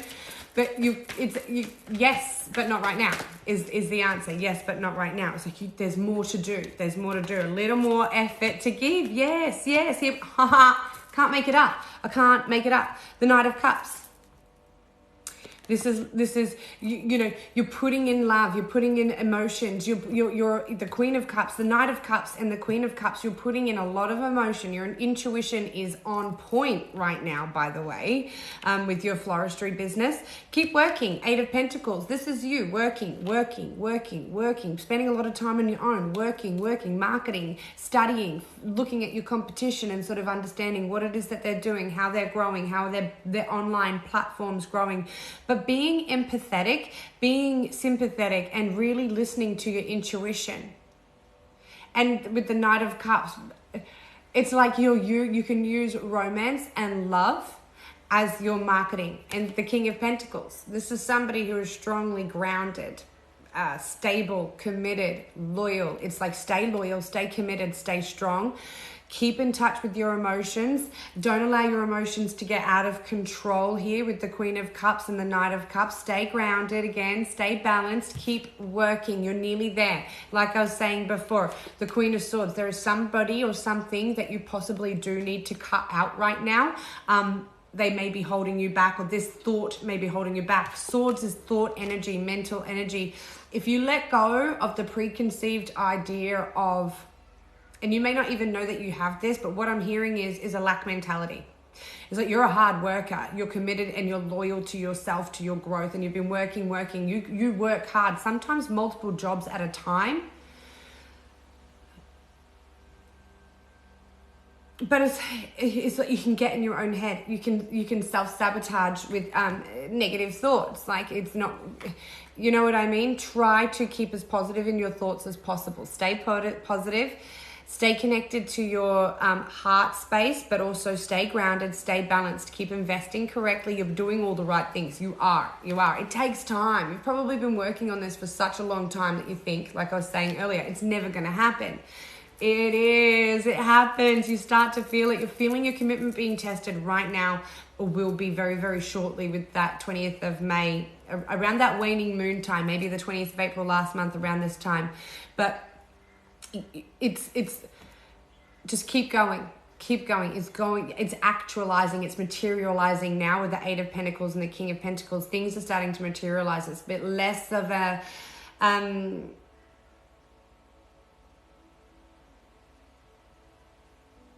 it's a time time, collective. We collect and we collect. Yeah, you've just had like a Queen of Cups, King of Cups, King of Pentacles, lots of dads. Why am I seeing fathers and mothers at the moment? Mother's Day, Father's Day, fathers and mothers. Like there's a lot of gifting and giving going on here and sharing. I'm also seeing a Taurus, Capricorn, Virgo with a Cancer, Scorpio, Pisces connection, like a husband-wife connection, and they bring a lot to the table each. They're actually very good together within this connection because there's love, devotion, loyalty, to commitment, and allowing an individual to study, to work, to put in the effort that's required. There's a level of honesty and clarity here as well when it comes, this is the clarity card for me, the Queen of Swords. There could even be a feminine, a female, a Libra, Gemini, Aquarius female with longer hair, long curly hair that is going to give you some very insightful information with regards to what you can add to your platform, to your business in order to attract more customers. Yeah. She's very insightful. She's got some legal knowledge for you and those sorts of things. Salesy communication knowledge as well. She's very clever with all of that. But focusing on, romance and situations that are loving, sympathetic, empathic sort of marketing tactics. But yes, it is going to take off. It's all about divine timing, right? I hope that helped. Okay, I'll do a couple more readings, general readings. And then I'll just do a couple more general tarot readings, and then I'll get to the pendulum for the yes or no questions. My name is Jade, and I'm just wondering if I'll find happiness. Jade, hi Jade. Let's see. I want you to find happiness. I want everybody to find happiness. And do you know what's funny? I'm going to say this before I bring the cards out. I was looking for happiness for a very long time. I needed happiness for a very long time because I didn't know how to find it within. I thought my happiness, I would search in other people, places, things. So I'd be like, oh, I feel really down. I'm low. I'm not happy. And I'd see other people looking happy, or what was happiness was meant to look like, right? I didn't ever really feel it. And I'd even say to people, I'm like, what is happiness? I know what it looks like. I see people smile. I see people laughing. I see people, having a good time. I don't feel that. What does that feel like? I'm actually really interested to know what that feels like. And this is how I used to be. And I realized at one point in my life when I was completely isolated, completely alone, nobody to turn to ask. I couldn't, even when I tried, I'd be like, hey man, I'd call up somebody who I thought was my best friend, and he wouldn't come over and hang out with me because his girlfriend was too intimidated by him spending any time with me at all. So friendship gone. He found a reason to have an argument with me that was completely unrealistic so he could make his girlfriend feel better, which I understand. I understand insecurities. I've been there myself, and I got it, and I understood, and I was able to move on. But that's when I realized, I'm like, wow, my happiness doesn't belong in other people. I'm completely on my own. I have no one to turn to, no one to rely to. I'm a single mother. My family are very busy, independent people. I'm just going to do this by myself. I got life on my own, and I didn't know what happiness was until I actually eventually found it in my own space, on my own, with myself. And I was really enjoying me. And that's when I was happy no matter what, no matter where I was, no matter what other people were doing, because I wasn't trying to identify my happiness and what it was looking like in other people. I learned to understand what it felt like within myself, with myself, to be happy, to feel happy. What it looks like for other people and what happiness is for everybody else is each to their own. Beauty's in the eye of the beholder. What makes you feel good? What makes you feel happy? Has to always come from within. It's internal. It's not external. And anything external that does make us feel happy, that does make us feel wonderful, is likely temporary anyway, because it wasn't created by you. It was brought to you. It was given to you. And sometimes what we're gifted goes. Learning not to attach ourselves or our happiness to a person, a place, a thing, such as home being in somebody else rather than in here, right? We can be upset. We can end up disappointed. We can end up alone, unhappy, depressed, anxious, because its source of our source of happiness is dependent on external sources that we can't or easily always obtain. It's more difficult to obtain it this way. So how do we have happiness easily on our own without searching for it? Well, we don't have to go anywhere to look for that happiness. You don't even have to leave your house, your couch, your bed. It's here, right in here. It is so strong inside that when you get to feel it for the first time, it's like, what? That's what it is? And you'll be surprised at how much it's just not this big, significant feeling. It's not meant to be overwhelming because they're different moments in life. Happiness just is. Being just is. You kind of start to get into the moment and you start to enjoy being. That's happiness.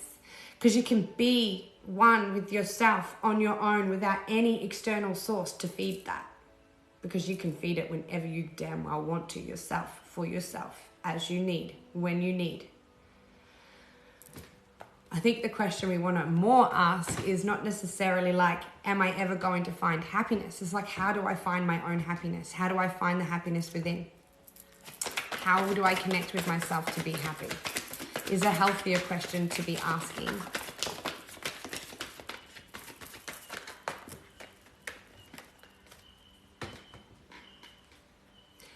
I love seeing. We can't make it up. This is the Sun card. This is one of the happiest cards in the deck. How do you get your happiness? The Sun, from within. Holy, I cannot make it up. I didn't even, okay. This is also my Leo card, right? The Sun card represents Leo to me for some reason. It also represents I think of the Sun card and I think of confidence. I think of shining my light, being bright. The Sun is so bright that we can't look at it. We cannot look at it because she's bright. You're sunny, you're happy. Just be it. Being you are. Like you already are there, you know what I mean? You are, this is happiness. It's not this big, it's not overwhelming.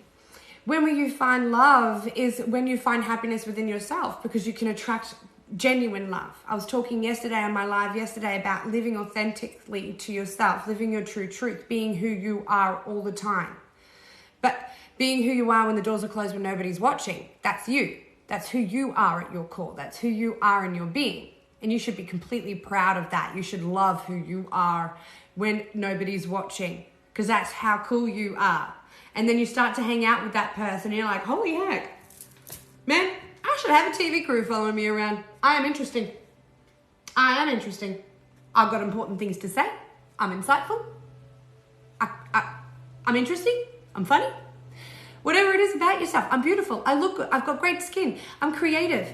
Whatever it is about you that you should love about yourself, love about yourself. Know that about yourself. That's your happiness. And that's what people love about you. They're the right people that you want to attract into your tribe because as you're authentic with yourself, being who you are, that person who you are when nobody's watching, but now everybody's watching and you're still that person, that's where happiness comes from because you're true to you. You're just doing you.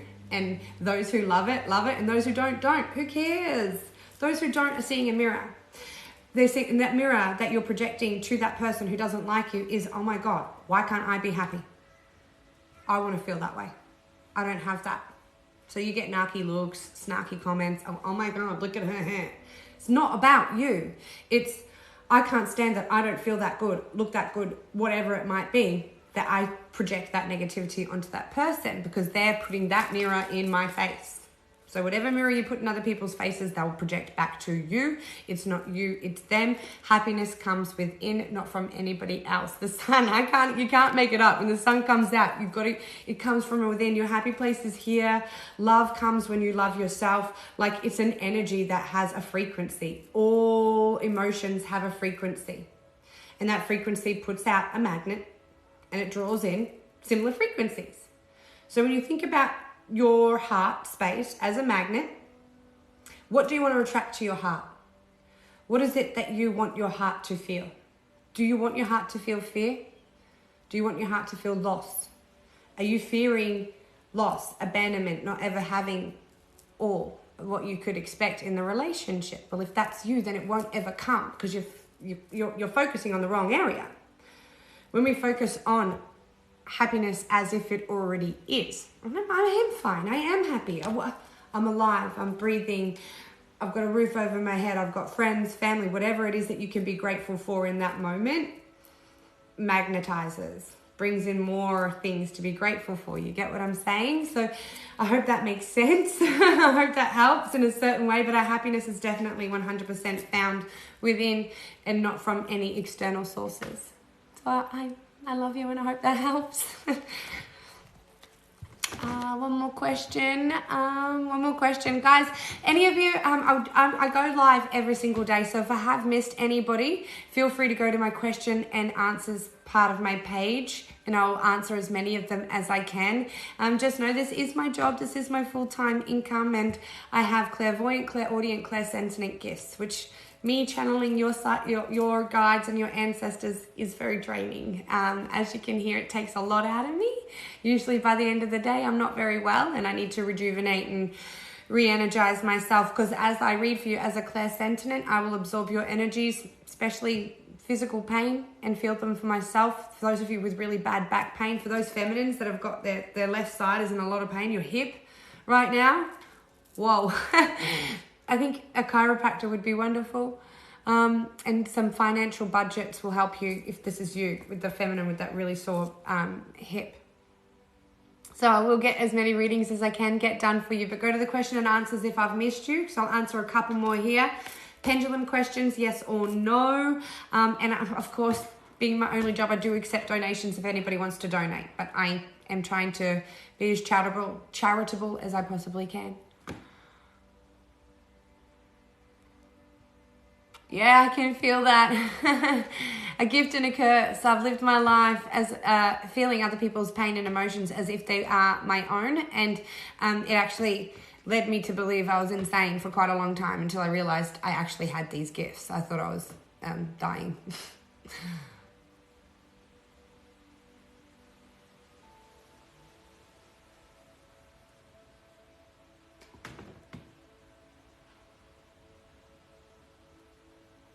I feel like I'll never find love like everyone has. Like they always leave. I hate that. I hate that feeling, and I know that feeling well. Have you been... it's a mindset, right? Why is it a mindset? Well, you've been taught that. It's a taught mindset. It's a learned mindset. You've learned that people leave. You've learned that people let you down. You've learned that people walk away. You've learned that you give, you love, you commit. It's not enough, they go. You're conditioned to believe that this is the case. If we think about food, we consume food. As a collective, we're getting very more conscious about what it is that we put in our body. We're becoming healthier with what we choose to eat. We're becoming healthier with what we choose to drink.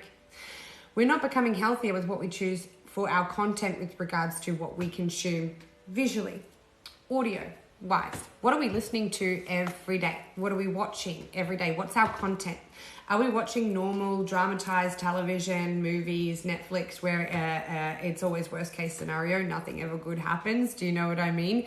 Are we sitting there watching TV, reading books where it's something good happens, but to create the drama, to get you to flip the page or to get you to watch the next episode, we've got to now break this relationship up or have an affair, give you a cliffhanger. And the cliffhangers are never positive. Cliffhangers are always negative. We've been conditioned to believe that what is good will always go bad.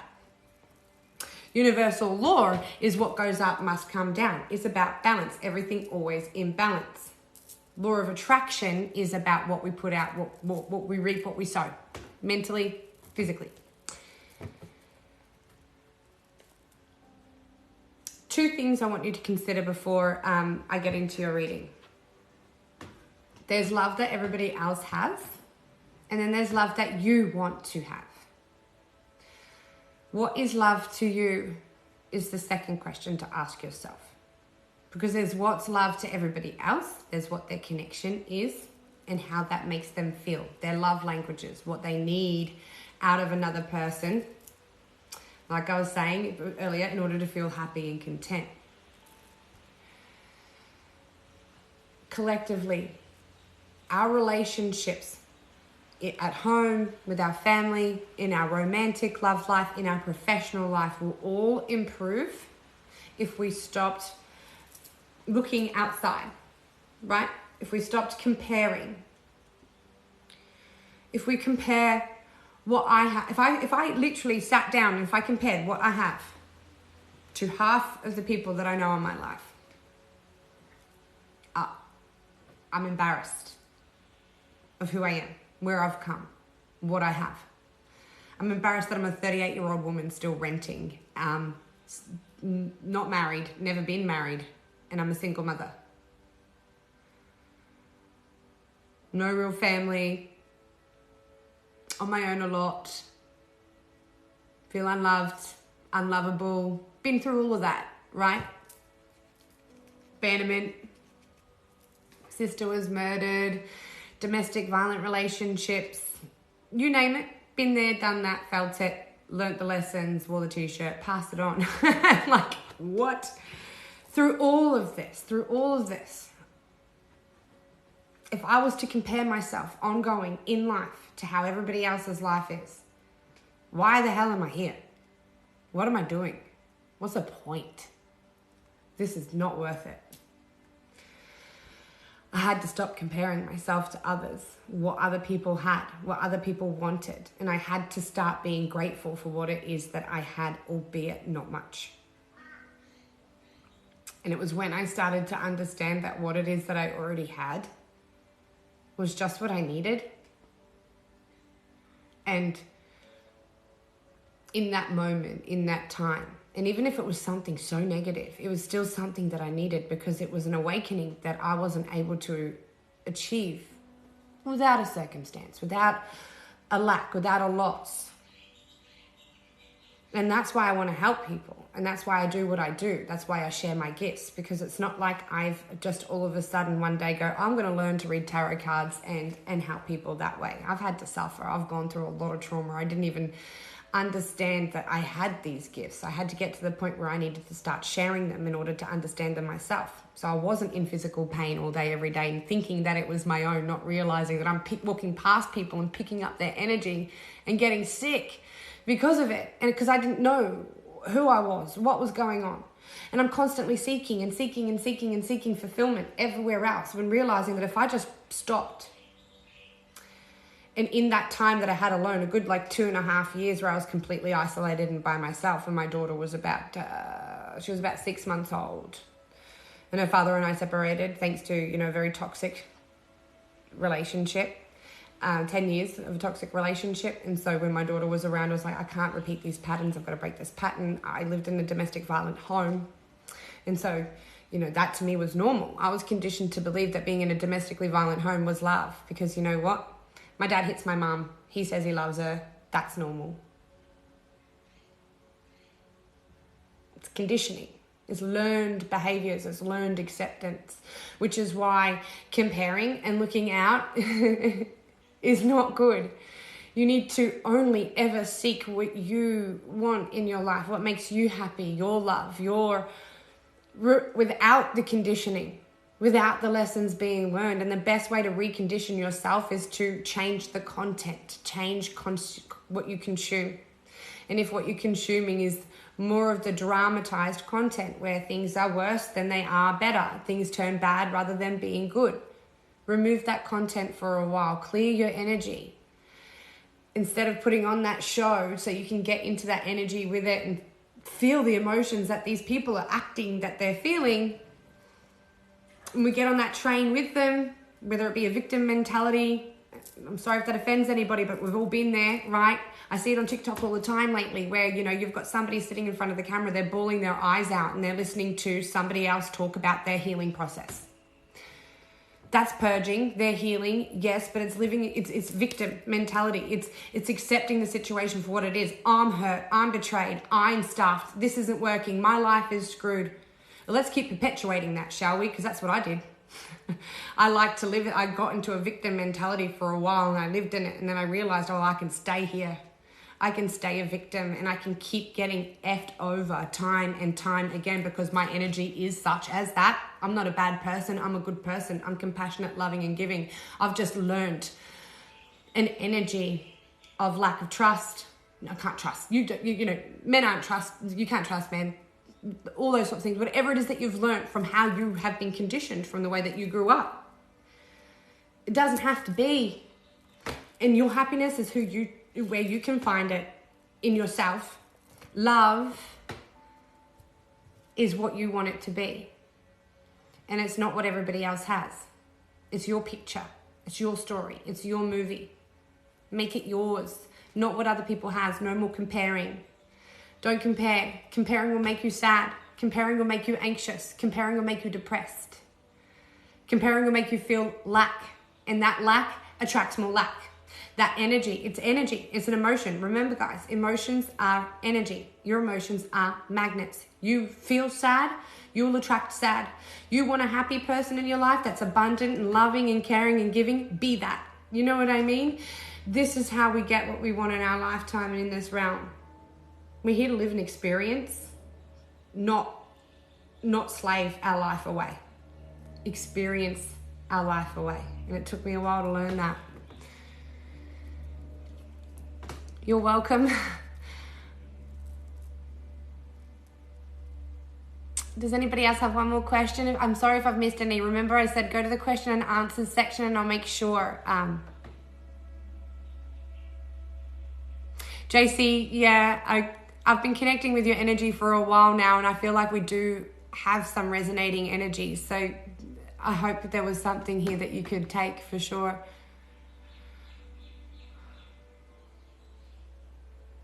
Hi, Sammy Lee. Yes, I am doing readings. I'll be doing a pendulum reading at the very end. I do offer paid for personal readings via the email and the PayPal box above. And I jump on here and I answer as many as I can through here as often as I can.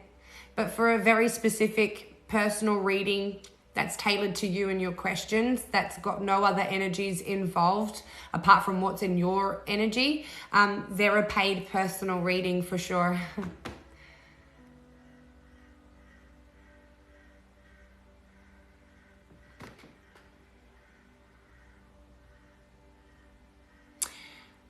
And Valeris Janovsky, I'm sorry if I can't say that right. Can you please send me a question and answer with that one so I can tap into your energies a bit more and really hone in for you? I'd love to let you know your hip is definitely in a lot of pain.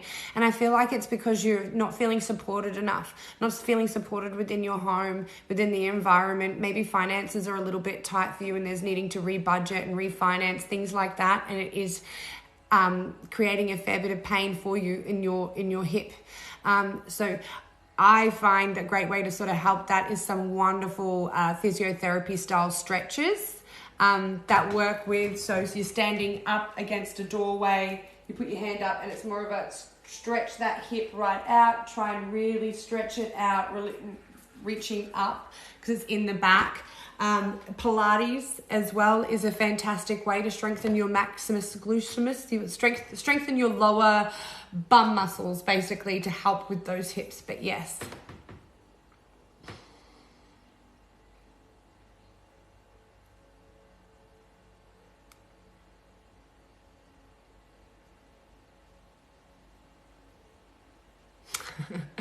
I get that. That's still, even though that's where the lack of support is, even though your husband's working, there's money and like financially supported, that's all good. The hip pain, when we hold a lot of pain in our hip for the feminine, it's feeling there's a lack of support. 4 kids at home on your own, I can barely do one. Like my 7-year-old is so much work and it's so much work. It's hard. Just because there's, you know, you can still ask for help. You know what I mean? You need some help. You've got a lot going on.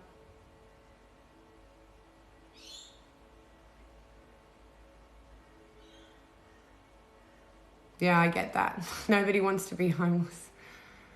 It's a horrible feeling.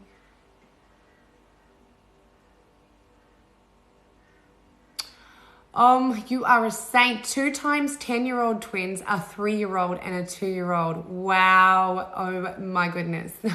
I would be burnt out. Yeah, meditate. You need meditation, 100% meditation. I'm hearing breathing exercises, breathing for you, 100%.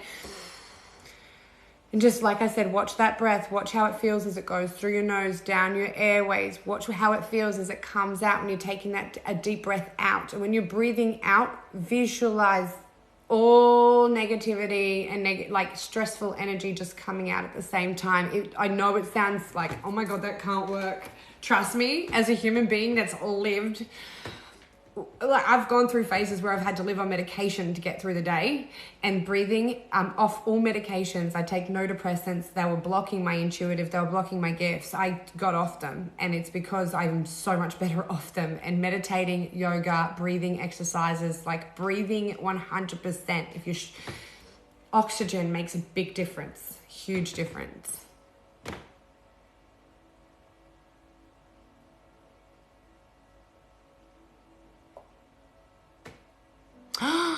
No. Oh, I want to give you a personal reading about that. Can you please send me an email, please, about your 14-year-old? I would love to get into that a bit deeper. You need some, I want to help you with some healing with that. That is not right. Oh, I'm so sorry.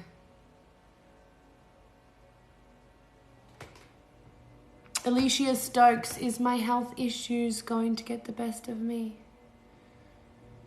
Is my health issues going to get the best of me? Are your health issues going to get the best of you?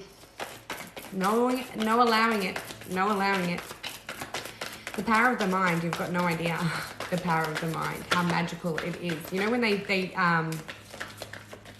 there's a saying that I've heard quite often, and I've also seen it where I live. I live in Brisbane, Australia, and there's this little underpass bridge that you come after going over the Story Bridge in Brisbane. You go over the Story Bridge, you come into Fortitude Valley. On this underpass, big, bold, red writing. It's been there for years. I've been seeing it for like 10, 15 years, and I love the message. And it's like, what we think about gets bigger. Literally. For real, what we think about gets bigger all the time. Your health. I've got the 9 of Swords here.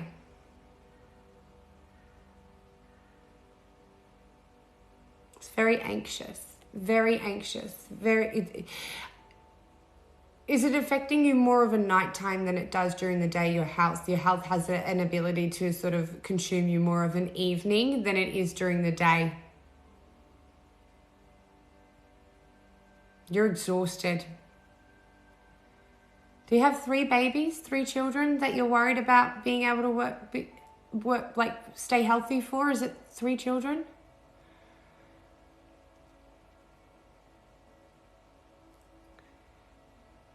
It does keep you up at night? Okay. When it comes to these kinds of readings, health readings, I don't want to get into I'm definitely no GP and I'm no doctor.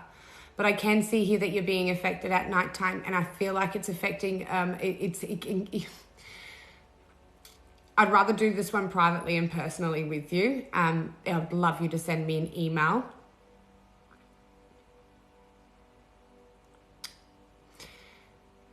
This has got to do thought processes. This is mental energy. I'm getting a lot more to do with mental energy, which is why it is able to consume you more of an evening than it is during the day. The reason why it's able to consume you more in the evening than it is during the day is during the day you've got a lot more going on. You're a lot busier. At nighttime, this is when your physical body starts to relax and the mental body starts to take over. So I want to get into that more personally with you so I can help you with this on a deeper level. So I'd love you to please send me an email through the bio, my bio, because I want to talk about this further with you for sure, definitely. There's more to get into there, 100%. But I would like to do that privately. It's not bad. I don't see anything bad. It's just more of a mental health thing to get into. 6 babies. Oh, wow. I'm one of 6 myself. Such a saint. I don't know what. Oh, thank you for adding me as a friend. Thank you. That makes it a lot easier for me to be able to get back in contact with you as well. Thank you, Alicia Stokes. I look forward to getting your email because, yeah, let's talk. This it's a little bit more than what you're expecting, but not as bad, if that makes sense. So Rachel, am I with the guy I will marry? Sim1877, yes please. I'd love to get you a general reading. Can you Sim? I'll do Sim 1877 because you've been asking me quite a lot, and then I'll do Rach. Am I with the guy I'll marry? And then can you both remind me of your questions just in case I forget because I'm channeling too much. So first one. May I get a general reading? Sim 1877. Sim 1877. Sim 1877. I just need to get some more Palo Santo. I just want to clear the deck and clear my energy a bit. It won't be long. I just need to make sure my energies are clear.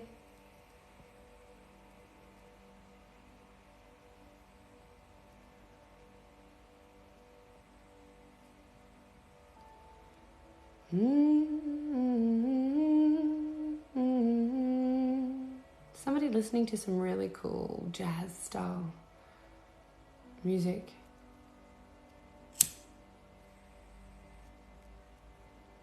Thanks, Sam. I just need my Palo Santo to help me.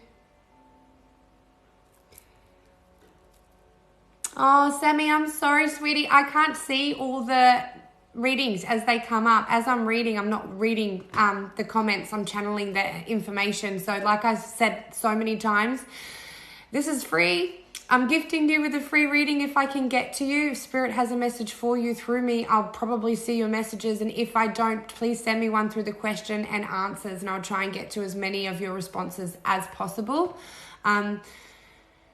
But the way it works is I've got to connect with your energy. So if I see you and I connect with your energy, that's great. If I don't, I haven't missed you on purpose. I promise. It's just that I can't see them all. They go so fast. And I've got a lot of people that I'm trying to get to. So if I've missed you, it's not on purpose. I promise. Not at all. Just make sure you message me in the question and answers. I keep saying that if I have missed you, please message me in the question and answers so I can help and answer as many of your questions as I can. But Spirit's got to be ready to give me the information for you. So sometimes I deliberately and I'm able to see your message because I haven't connected with your energies yet, or Spirit hasn't got the message for me to give to you yet. So it doesn't always work like that.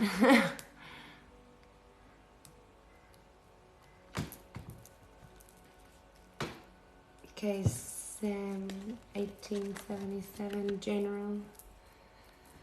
Okay.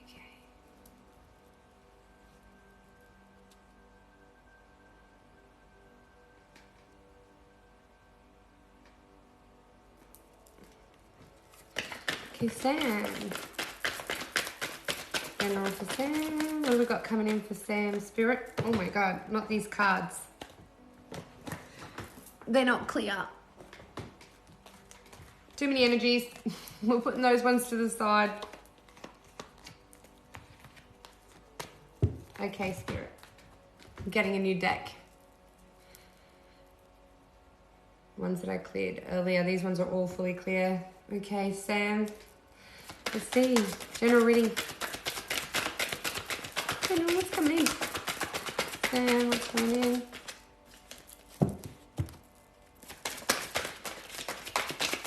I keep seeing the King of Pentacles. So there's definitely a business owner, a father, entrepreneur who's been keeping an eye on you.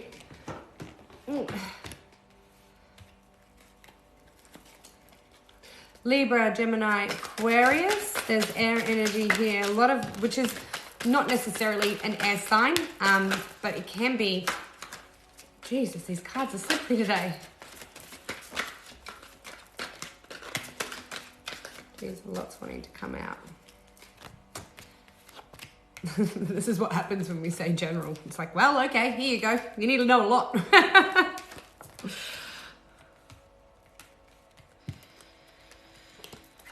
Ooh, what do we got going on here, Spirit? 1, 2, 3, 4, 5. Fisherman. I don't know why I heard that. I'm seeing strong Virgo energy right now. I'm also, well, I've got all the elements here, pretty much. I've got every single element here. I've got Libra, Gemini, Aquarius, very strong air energy going on. Virgo, Cancer, Scorpio, Pisces, okay? Now, I do, I've got to check upright or reverse, actually, because Page of Swords, upright or reverse. Upright. Why did I flip it? It comes out in reverse and then I flip it. The pendulum's like, no, that's reverse. The Hermit, Virgo Energy, upright or reverse. Upright. Six of Cups, Cancer, Scorpio, Pisces. Reverse.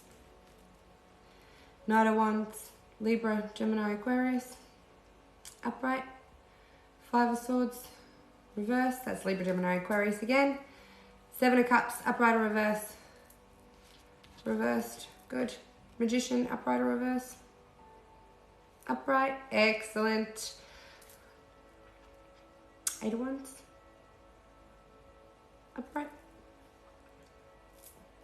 Oh, thank God for Pentacles in reverse. I like it when that one's in reverse. For this type of spread anyway. Excuse me 1 second.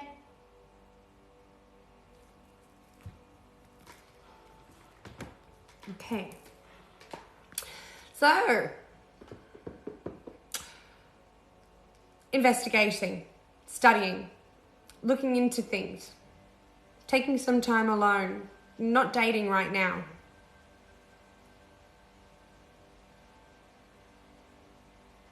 Not looking back. There's no looking back towards the past. It's almost like you're really driven to just move forward. But it's like you've gotten through anxiety. You've gotten past a period of anxiety. And you're now no longer looking back. Quite happy single, or, happy not dating. You're not putting yourself out there. Sort of spending a lot of time to yourself and more... Yeah, spending time with yourself, sort of no longer sort of worried looking at all the different options and confusions and, all those sorts of things. And then here we have the Magician, because you're manifesting, you're attracting, you're using all your resources and you're pulling together everything that you need to protect your, why do I feel business? Intellectual property, research. It's like you're really smart. You're really, really... Yeah. Do you want to know why? One thing I want to say to you. This is to help actualize the manifestation, right? Because you're a little bit blocked right now. And I know you feel that you're a bit blocked with your manifestations purely because you're holding on to the manifestation too hard. Okay. So when the best way to manifest, and this is one thing that I learned, I used to manifest, right? I used to think, right, what we think about, we bring about, what we think about, we make bigger. True. But I watch Pot Never Boils, right? So you can sit there and watch the pot till it boils and boils and boils. It's like, shit, it's not coming, it's not happening quick enough. No. That can block the manifestation.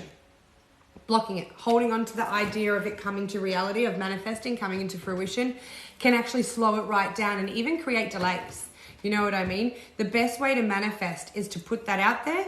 Specifically though, you need to be very specific on your manifestations for writing it down verbatim. And so, we're not necessarily, I'm just going to put it into a picture, say if it's a person in particular. I want this man, his name, blah, blah, blah, in particular, that person.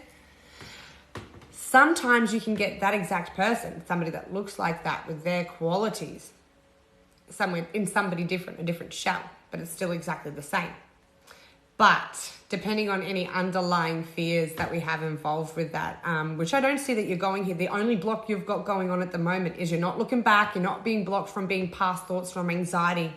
You've been doing well, introvertedly working on this. You've been also finding out how to do this the right way. Seeking help from sages probably, so like a spiritualist, online spiritualist on how to manifest and really draw it in. What it is that you're trying to manifest, let go.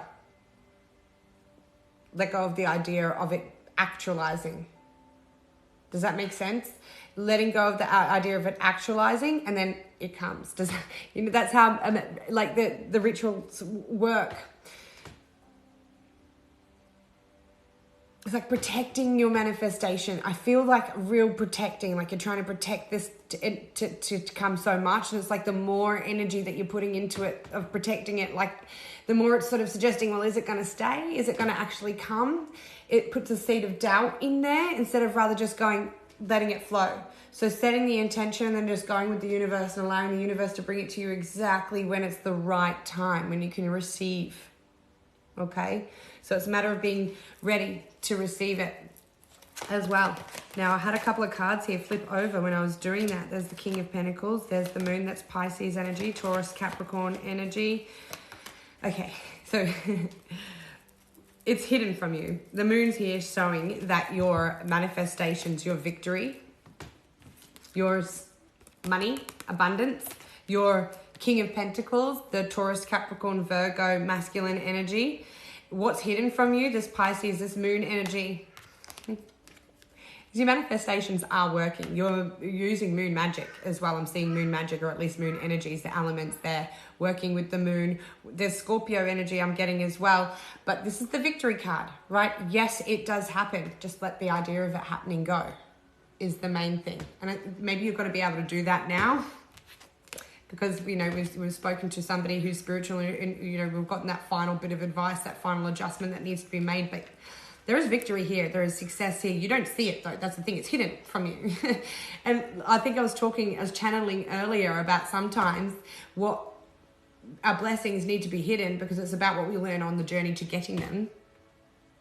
That's the best part, right? So there's a little bit of that going on, or a lot of that actually going on. So good outcomes are actually hidden from you. Your manifestations are great. You know where you're not confused. Mercury retrograde. Hello. You're not confused about what it is that you want at all. You know exactly what you want. Not looking back and really taking the right kind of, and being smart about it, using your head over your heart, head over heart, head over heart, and releasing the intention, the manifestation to the universe to actualize. I heard 6 weeks for some reason. I just heard 6 weeks. So yes. Oh, Sim 187, yeah, get ready. 6 weeks is what I'm hearing. Could be 6 days even, but 6 is 6 weeks, 6 weeks. Now the other reading that I promised, sorry, which one was it? Oh. What is a retrograde? Oh, there's a lot of them. It depends on which planet's going retrograde, but it's basically, to put it simply, it's when a planet looks like it's going in the opposite direction.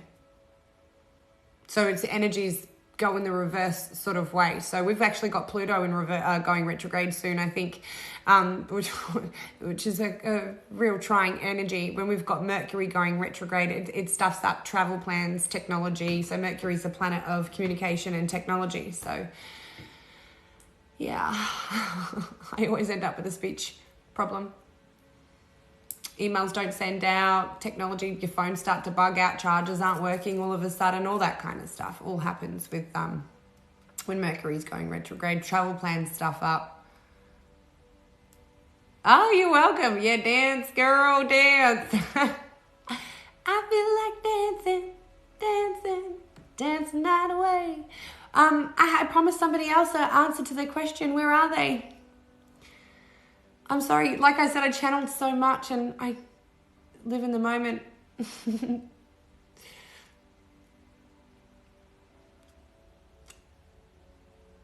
Sammy Lee, 882, may I please have a reading? Anything, what do you want? Just general? Have you got a specific? It's easier if you ask me a question. Have you got a question for me, Sammy?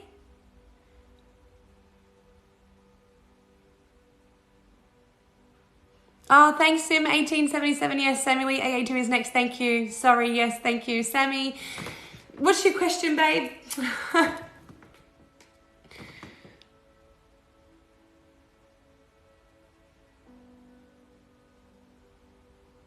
Am I doing the right thing by leaving? Love those questions. It's hard to know, hey? Oh, am I doing the right thing by leaving? Sammy Lee, am I doing the right thing by leaving? Am I doing the right thing by leaving? Am I doing the right thing by leaving?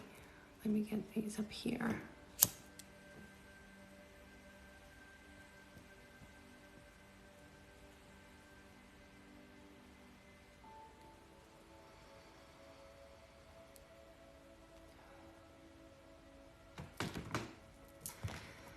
Sammy Lee, am I doing the right thing by leaving? Let me just clear this energy for you real quick, Sammy Lee.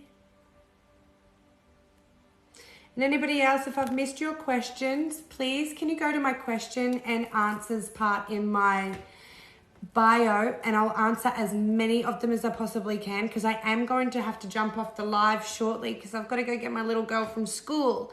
And if I'll try to jump on again tonight, but anybody who puts a question in my question and answers section, you bet I'll get a response to you. I'll do my best to answer every single one of you. So Sammy,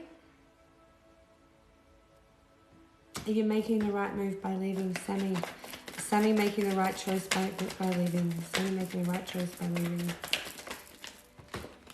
Sammy making the right choice by leaving, Spirit.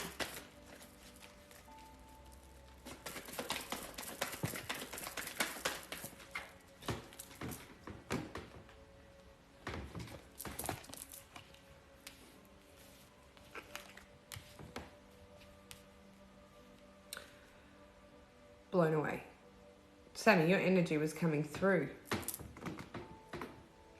Pisces, Capricorn, Aquarius, Gemini, Libra, or Taurus.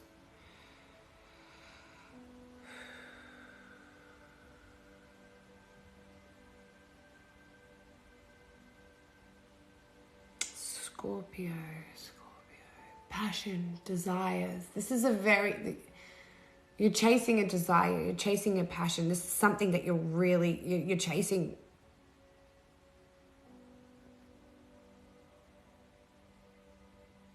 Yeah.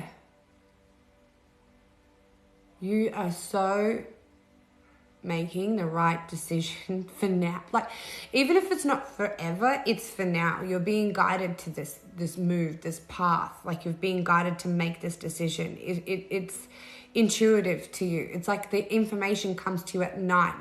These are downloads in your sleep. It's like you have dreams about this, and your dreams is what sort of helped, maybe led you to make this decision, Sammy, in the first place. Is that potentially it? Like, you've had this, it started off in the dream space, in the intuitive space, in the gut feeling space, and in a passion space, in a desire space of wanting something new, something different. And then all of a sudden it starts to then thought, it comes daily thought, we're thinking about it, and we're thinking about moving, we're thinking about going, we're wanting to do it kind of quickly as well. It's just like, nah, I've made my choice, I'm done, I'm gone, this is it, I'm out. And then it's an order for stability with the King of Pentacles. It's for finance, it's for loyalty, it's for commitment, it's for longevity. It's just not here. But then of course you second guess it, because chasing what you want and going for what you want for yourself, what you've intuitively picking up is better for you, means stepping out of a comfort zone that you're already in, and it feels uncomfortable to do so. So then you start questioning, is this right? Is this really real? Am I making the right decision? Is this just fear pushing me in a different direction? I feel like no. I feel very strongly your guides are talking to you through your dreams, in your dream space. They're communicating with you. And I think there's a masculine, like a late grandfather, late grandfather, that kind of energy that's been speaking to you in your dreams or helping you get this information in your dreams. Perhaps he was a Capricorn energy, that kind of energy, that real, I don't want to say it because they may have come across like a chauvinistic, but they're not. They just come across that way. They're just very direct in their communication and their speech, and know what they want. Very hardworking individual. There's a hardworking, passed over masculine that was trying to give you this nudge in your sleep. I don't know if that makes sense at all, Sammy. Oh, Sammy, really? He's talking to you in your dreams, babe. I'm sorry, you're making me cry. You're making the right decision, Sammy. Dad's helping. There is, yeah.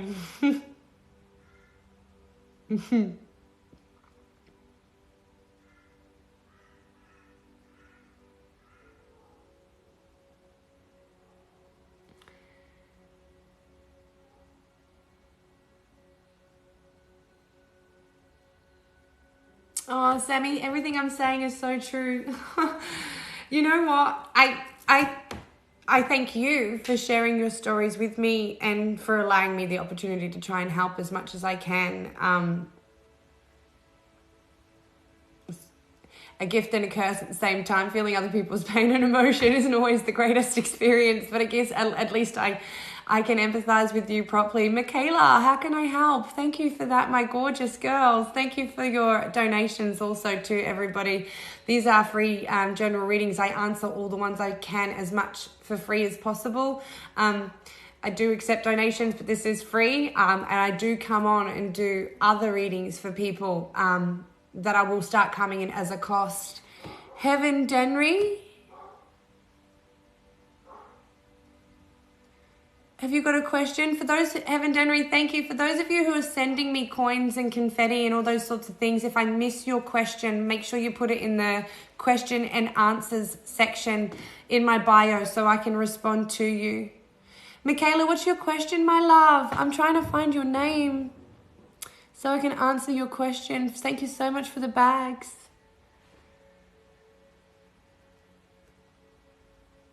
If I'm missing your questions and you want a reading, email me.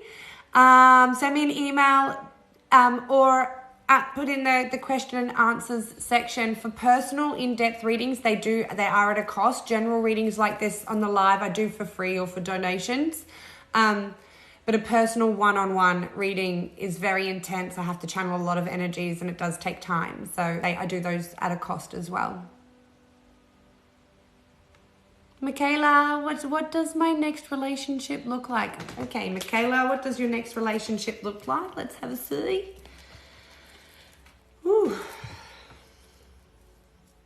You know what? It's... Michaela, your next relationship, where is it?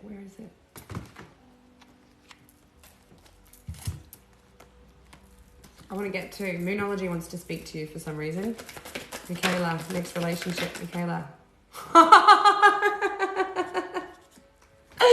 Michaela, this is so cool because I felt this and I'm like, Moonology, I saw this and then it flips out. So you saw it flip, right? Okay, Michaela, new moon in Sagittarius. Confidence is your key to success. New moon in Leo. So it's around a new moon phase. Now the new moon in Sagittarius is in, of course, around that...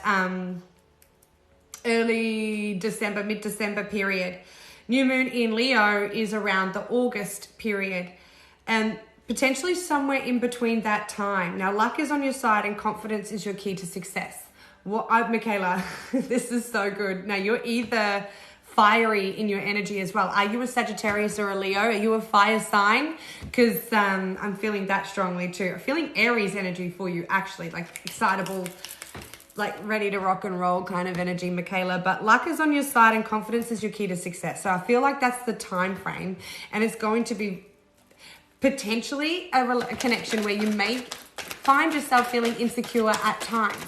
And that's why the confidence is the key to your success, because you're a Sag rising. Yeah, babe, that's how the people view you. That's, you know, the rising sign is how everybody sees you. Crap. Michaela, is there somebody at work that you may have your eye on? Because maybe there's somebody at work that has their eye on you.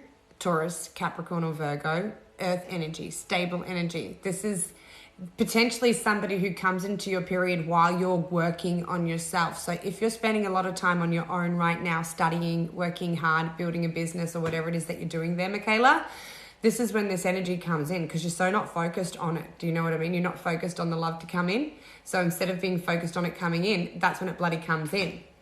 And if you've got a Sagittarius rising, can I just say there is a reason why Sagittarius has the luck is on your side symbol. They seriously are the luckiest zodiac signs astrologically as far as I'm aware. It doesn't matter where you have it in your chart, because you've got Sagittarius in your rising placement in your chart. Lucky. People view you as lucky. You should be lucky this lifetime. It's a God sent gift. It's your birthright, right, Michaela? So there may be somebody who you meet in the workspace or while you're working, and they're very grounded, balanced, giving.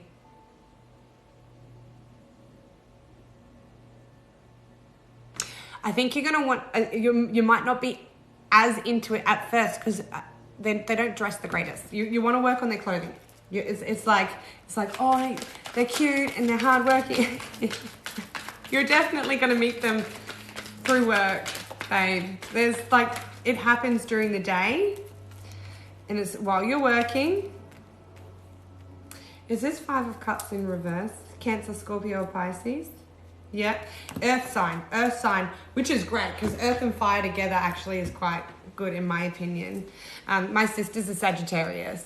I'm Taurus, and we get along like a house on fire. Pun intended, or not. So yeah, it looks like a relationship that actually has you feeling. It's like you've had relationships in the past where you've for some reason had an underlying sense of guilt, and it's like almost like like your connections in the past have led you to feel guilty because of your social life or your finances, your luck even. Yeah, we're getting to get my daughter time. Sorry guys. So there's a lot of if you've had connections, Michaela, in the past, you've been with the type of people who are the type to juggle.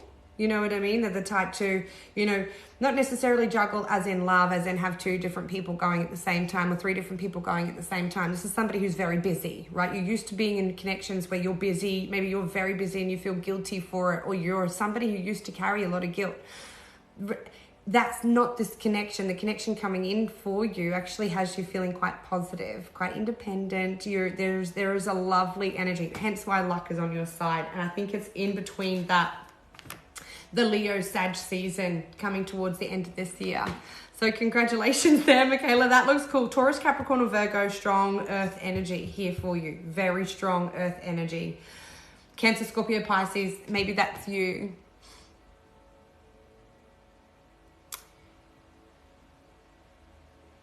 You're welcome, Michaela. Thank you so much. Thank you so much. Thank you, everybody, for coming here. I am going to have to go. My nose is tingling. Reminding me that it's time to get my daughter. My alarm just went off. I thank you, everybody, for jumping on my live. Thank you to anybody who sent me any gifts. And if you have and I didn't answer your question because I couldn't see it or I missed it, please send me an email with your question, or better yet, pop it in my question and answers box so I can respond to you that way. I would love to respond to you all, if as many of you as I possibly can. So if you have any questions for me, question and answers box, I will answer as many as I can when I can. I'll jump on and do another live maybe tonight. If not tonight, it'll be tomorrow and over the weekend, so I'm here to answer questions then. But if any of you are in or needing an emergency personal style tarot reading, I do offer them. We can negotiate costs if finance is an issue. My job as a healer is to be able to heal as much as possible, but I do still have bills to pay and mouths to feed. So I offer my gift as generously as I possibly can. But with saying that, I appreciate everybody who donates and is as charitable as they are to me, as I want to be with you. So please make sure you all, if you've got any questions for me to answer, pop them in the question and answers box so I can get them to you. I don't want to miss anybody. So I'd love to definitely hear your questions and answers. I've got about 5 more minutes before I gave myself a good 15-minute warning, so I can answer one more question before I go to get my daughter, and then I'll have to answer the rest through the question and answers box. So if I've got any other questions I can potentially answer. Actually, you know what? Instead of answering questions, I'm just going to go do a quick general. And if anybody is 222, you might be seeing 222. You might see the numbers 22 a lot. That means that there's co-conspiracy with the universe going on for you right now.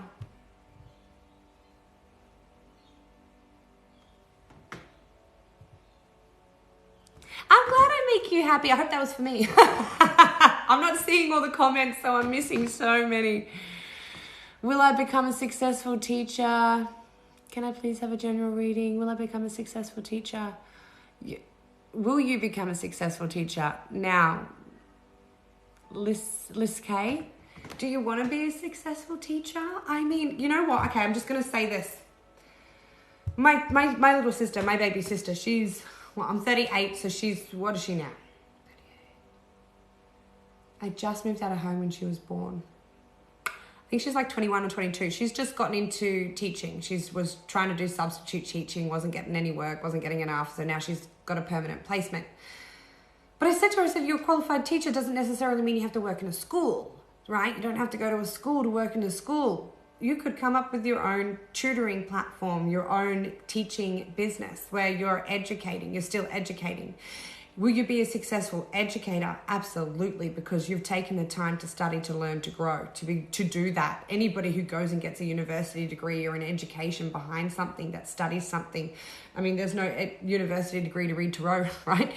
But there's still 78 different cards in all the decks with upright, reversal, antagonist meanings. There's anthropology, there's ancient history, there's Egyptology, there's Roman history. There's so much involved. Astrology in it. There's a lot of studying. So it doesn't matter if it's at university, college, qualification. It doesn't matter what you've done. Whatever it is that you're passionate about, that you give your love, your heart, your soul to, you will be successful at it. Are you doing teaching to help the children learn? Are you teaching and educating because you want people to learn? You want to educate? Then you will be successful. And what's successful to you? That's your picture to paint, babe. You've got to paint success in your mind's eye and what that looks like. That could be teaching as a head principal in the school. That might be owning your own tutoring business and working from your own home and working with a select few children with disabilities so you can give more focus and more attention to those who need your style of skills with how you educate more. You're a niche. You have a niche with how you educate. Find it. There's your success. Is your mum proud of you, Melissa Rushmore? Is your mum proud of you? Melissa, is your mum proud of you, Melissa? Oh my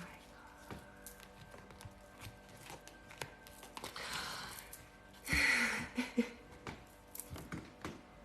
Okay, so the Hierophant card is always the card. It can be, it's the priest, the Hierophant, the Pope, a higher energy, a higher source. Is your mum proud of you? Very, very. She's proud of your independence. She's proud of your stability. She wants you to heal. Four of Swords. She knows that you're going through some healing right now. Healing probably to do with the commitment. Healing from a relationship with your husband or your father. But she's proud of your creative endeavors. She's proud of how passionate that you are. Are you an Aries, Sagittarius, Leo, Capricorn, or a Taurus?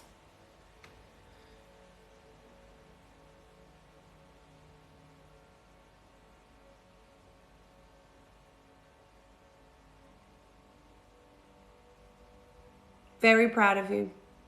Proud of the honesty and the loyalty and commitment. Proud of your hard work and your dedications, but most importantly, your creativity. But your mum is saying rest. Take some time out to rest. Stop working so hard. You need to rest. Okay. Now, there was somebody who I felt a real connection to your energy and it sounded quite... Renee Schultzer. What's your reading, my love? Renee, what's your question? I can get yours done before I've got to go get my daughter, Renee. What's your question? Renee Schultzer, what's your question, babe? Do you have anything in particular that you want to know, Renee?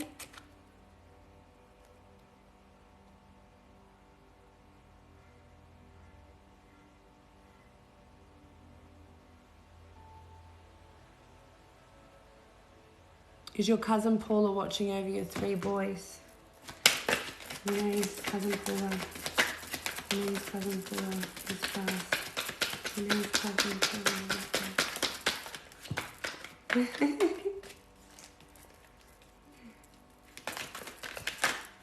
Oh, thank you.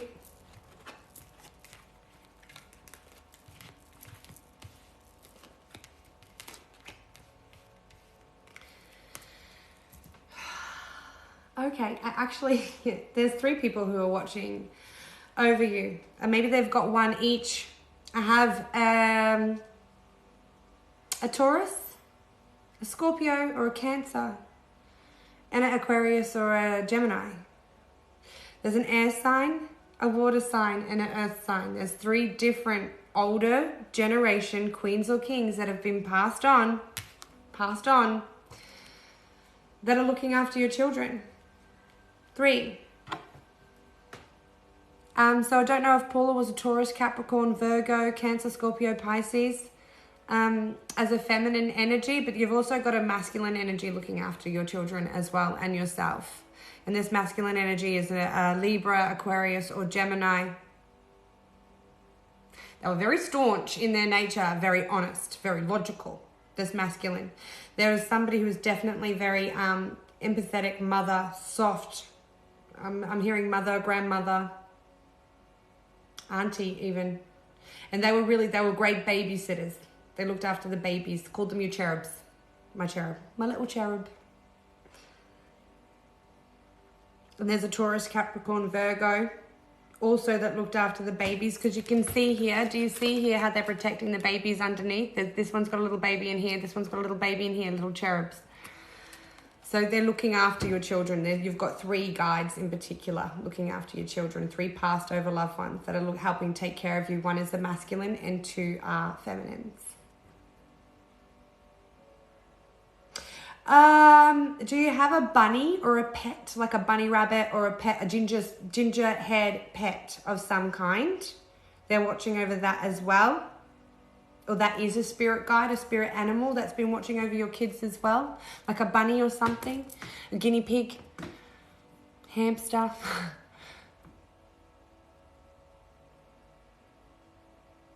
Horoscopes, Cancer, Scorpio, Pisces, Taurus, Capricorn, Virgo, Libra, Gemini, Aquarius.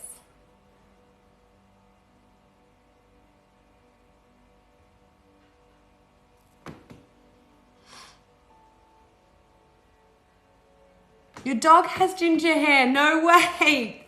That's also a spirit guide. Spirit guides communicate and look after us through our pets and our animals all the time. All the time. I met a cat named Bunny. Oh, what a great name for a cat. Hi, Mom. Hey, Mom. Yeah, say hi to your ancestors. Say hi to your angels. Say hi to your guides all the time. They are always here with you. I get to speak to them so often. I'm lucky that I'm one of those, well, you could call it lucky. You could call it not. It was very confusing for the first 20-something years of my life. But now that I understand what it is that I'm hearing, we've all got the ability to connect with our ancestors. They're all looking with us and saying, oh, you're saying hi to me? Oh, thank you. I like being everybody's mom.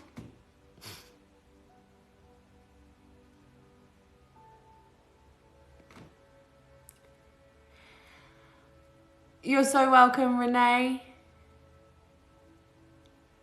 Can I speak to your best friend? I miss him so much. Barney Berry, I would love to help you speak to your past over loved ones. Anybody who's wanting to check messages from their past over loved ones, because I can see a lot of you here, and it's very difficult for me to see all your messages and tap into your energies and get it all at once. If you can send a message to my question and answers section, I would love to see what I can get in for you and answer for you and share with you, because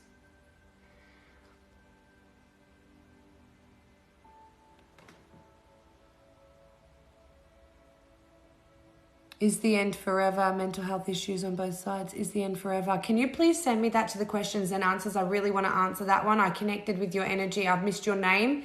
It was moving so quick. Please send me a question and answers. Life's not failing, love. There's no such thing as failing. Foxy 1996. When we're failing, we're learning.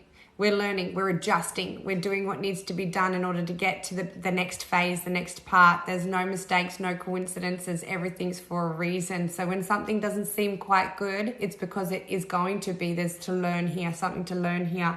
But anyone with any extra questions, you've seen a lot of angel numbers lately. Can you write them down every time you see subsequent numbers? So say you see 111 and then you see it again, 111, number plates on the clock. Emails, times that somebody sent you, how many emails you've got in your email inbox, however it is you're seeing your synchronicities. Pay attention to those numbers. Google them. Google the angel numbers to find out what the message is that your angels are trying to tell you. They're all very, very different. They all start off somewhat the same. You're on the right path, blah, blah, blah. They've each got an individual number. It's like numerology needs to be taken into consideration. If you have a specific set of numbers that you want to understand, pop them in the question and answers box and I'll be happy to answer them and let you know specifically those numbers for you.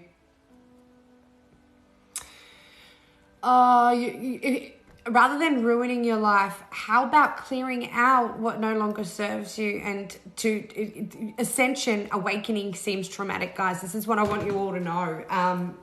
When it feels like our life is falling apart, it's really a blessing, because what is being removed from us is the foundations were not right. It wasn't built right. It was whatever it is that we have in our life. It's not built on the good foundations. But so your guides, your spirits, your ancestors, your passed over loved ones are protecting you.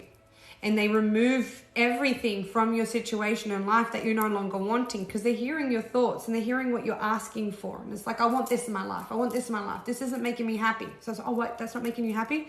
Okay, cool. We'll get rid of that. Let's get rid of that. And it's like, wait, I don't want that to go. I'm not ready for that. And it's like, well, you asked for it. I'm helping remove the things that you don't want. Oh, you want it back again. So then it's like, when we're awaking, when we're ascending, when things feel like they're falling apart, it's just clearing out so we can let in the new, build again, start a whole new foundation. I'm 38 years old and I am in the process right now of absolutely starting again from scratch. Again. And instead of worrying about it, I'm kind of like, cool, what's next? What's the next day going to hold for me? Because I'm just flying, going with the ride, living true to spirit and just doing what I've been asked to do. That's what you're doing. You're following your gut. You're saying no to people, places, and things that aren't right for you anymore. And it seems chaotic. It seems messy. It looks ugly. Awakening and ascending is not pretty. Shadow work. Shadow work, man. It's like realizing the parts of yourself that are negative. Embracing those parts of yourself. Accepting those parts of yourself for what they are, makes it easier to just sort of not be that and then have that part of ourselves. And the shadow part of yourselves can be insecurity. The shadow parts of yourselves, depending on your zodiac. So say, for example, you're the Queen of Pentacles. In your upright, this earth energy, Taurus energy, she's balanced, coordinated, loving, loyal, compassion, hardworking, so on, so forth. She's got her money right, cooks, cleans.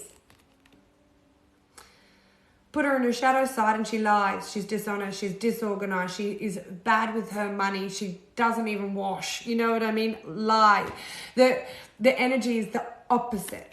Our shadows are there for a reason. We need our shadow side, but we must heal our shadow side. It's conditionings. It's things that we've learned. It's anger. It's jealousy. It's the ego, right? It's attachments. It's identifications. It's what we need in order to... That's what we think we need in order to grow. But our ancestors and our spirits, they see more than what we see. They can see the path ahead better than what we can. And usually they're going to help you make the changes and make the moves and push you in the direction that you need to go. If you're listening and you're here, hun, so you're listening, you're working in the right direction. So pay attention to those inner messages. Pay attention to the gentle voices that you hear. Your intuition, your guides, they're not loud. They're not in your face. It's more of a whisper. It's a, don't go down that alleyway. Or it's a, you should really pick up that pen and give it to that old lady. Little things like that. Or start paying that phone bill. It's going to catch up to you. That's your guides. That's your intuition. You know what I mean? Soft, gentle voices that play on repeat. Oh shit, I knew I should have gone to that post office on the way home. Now I can't get there and it's too late. That kind of stuff. That's our guides. That's our intuition. When we hear it, when we listen to it, what seems quite troubling and traumatic is easily trusted and the process seems much smoother. But yeah, Thank you for joining me on today's live, everybody. Welcome to any new followers and any new subscribers. If you're just catching us now, I'm so sorry. I've got to go get my little girl from school. But if you have a question for me, pop it in the question and answer section in my bio. I will respond to as many of you as I possibly can. I do offer personal readings, paid personal readings. So if you donate anything to my PayPal account, email me a question through the email for a paid reading, and I'll do a paid private personal reading for you. Otherwise, follow me, set your notifications on if that's what we do, and I hope to see you at my next live. I'm sorry if I missed anybody's questions, especially if you gifted me anything. If I missed your question, please, please, please, please, please pop it in the question and answers section so I can respond to you. Thank you, JC485. You've been one of my #1 supporters since day one, so thank you. I very much appreciate you and your energy. I appreciate you all. I'm sending you all healing, loving, joyful light on your journey and your process throughout the days, the years, the months. I'm sending you so much actualization and manifestation energy with this Taurus new moon, and I hope to see you all here again very, very soon. Personal readings, emergency readings are all available via the methods in my bio. I also, guys, if you want to have a look at full readings, I've got a bunch of full readings of general tarot readings on my YouTube channel. The link is in my bio as well. They may have dates on them, but energy is timeless. So if you're drawn to any one of those readings that I've done on YouTube for you guys, just that's the reading for you.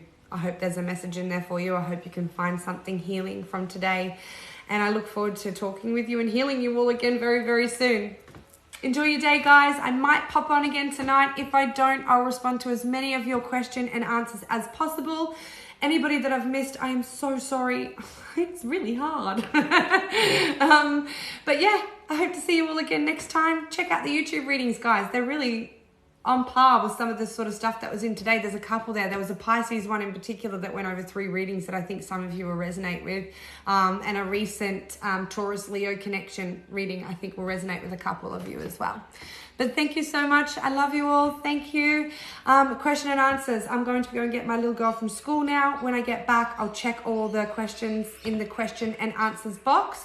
And hopefully I will get back to every single one of you, and I can respond to every single one of you. And again, I do apologize if I've missed you. I don't mean to at all. And if you put the question in the question and answers box, I can respond. Thank you, guys. I love you. Bye. Bye. I always forget how to hang up though. What do I do? Okay, is it here? No. Oh, I found it. Okay, I love you guys. Bye. Make sure you question and answers box. Questions, answer box. If you've got a question for me, if you want to donate, please do. I love that. It helps, but you don't have to. I'll answer as many of you as I can.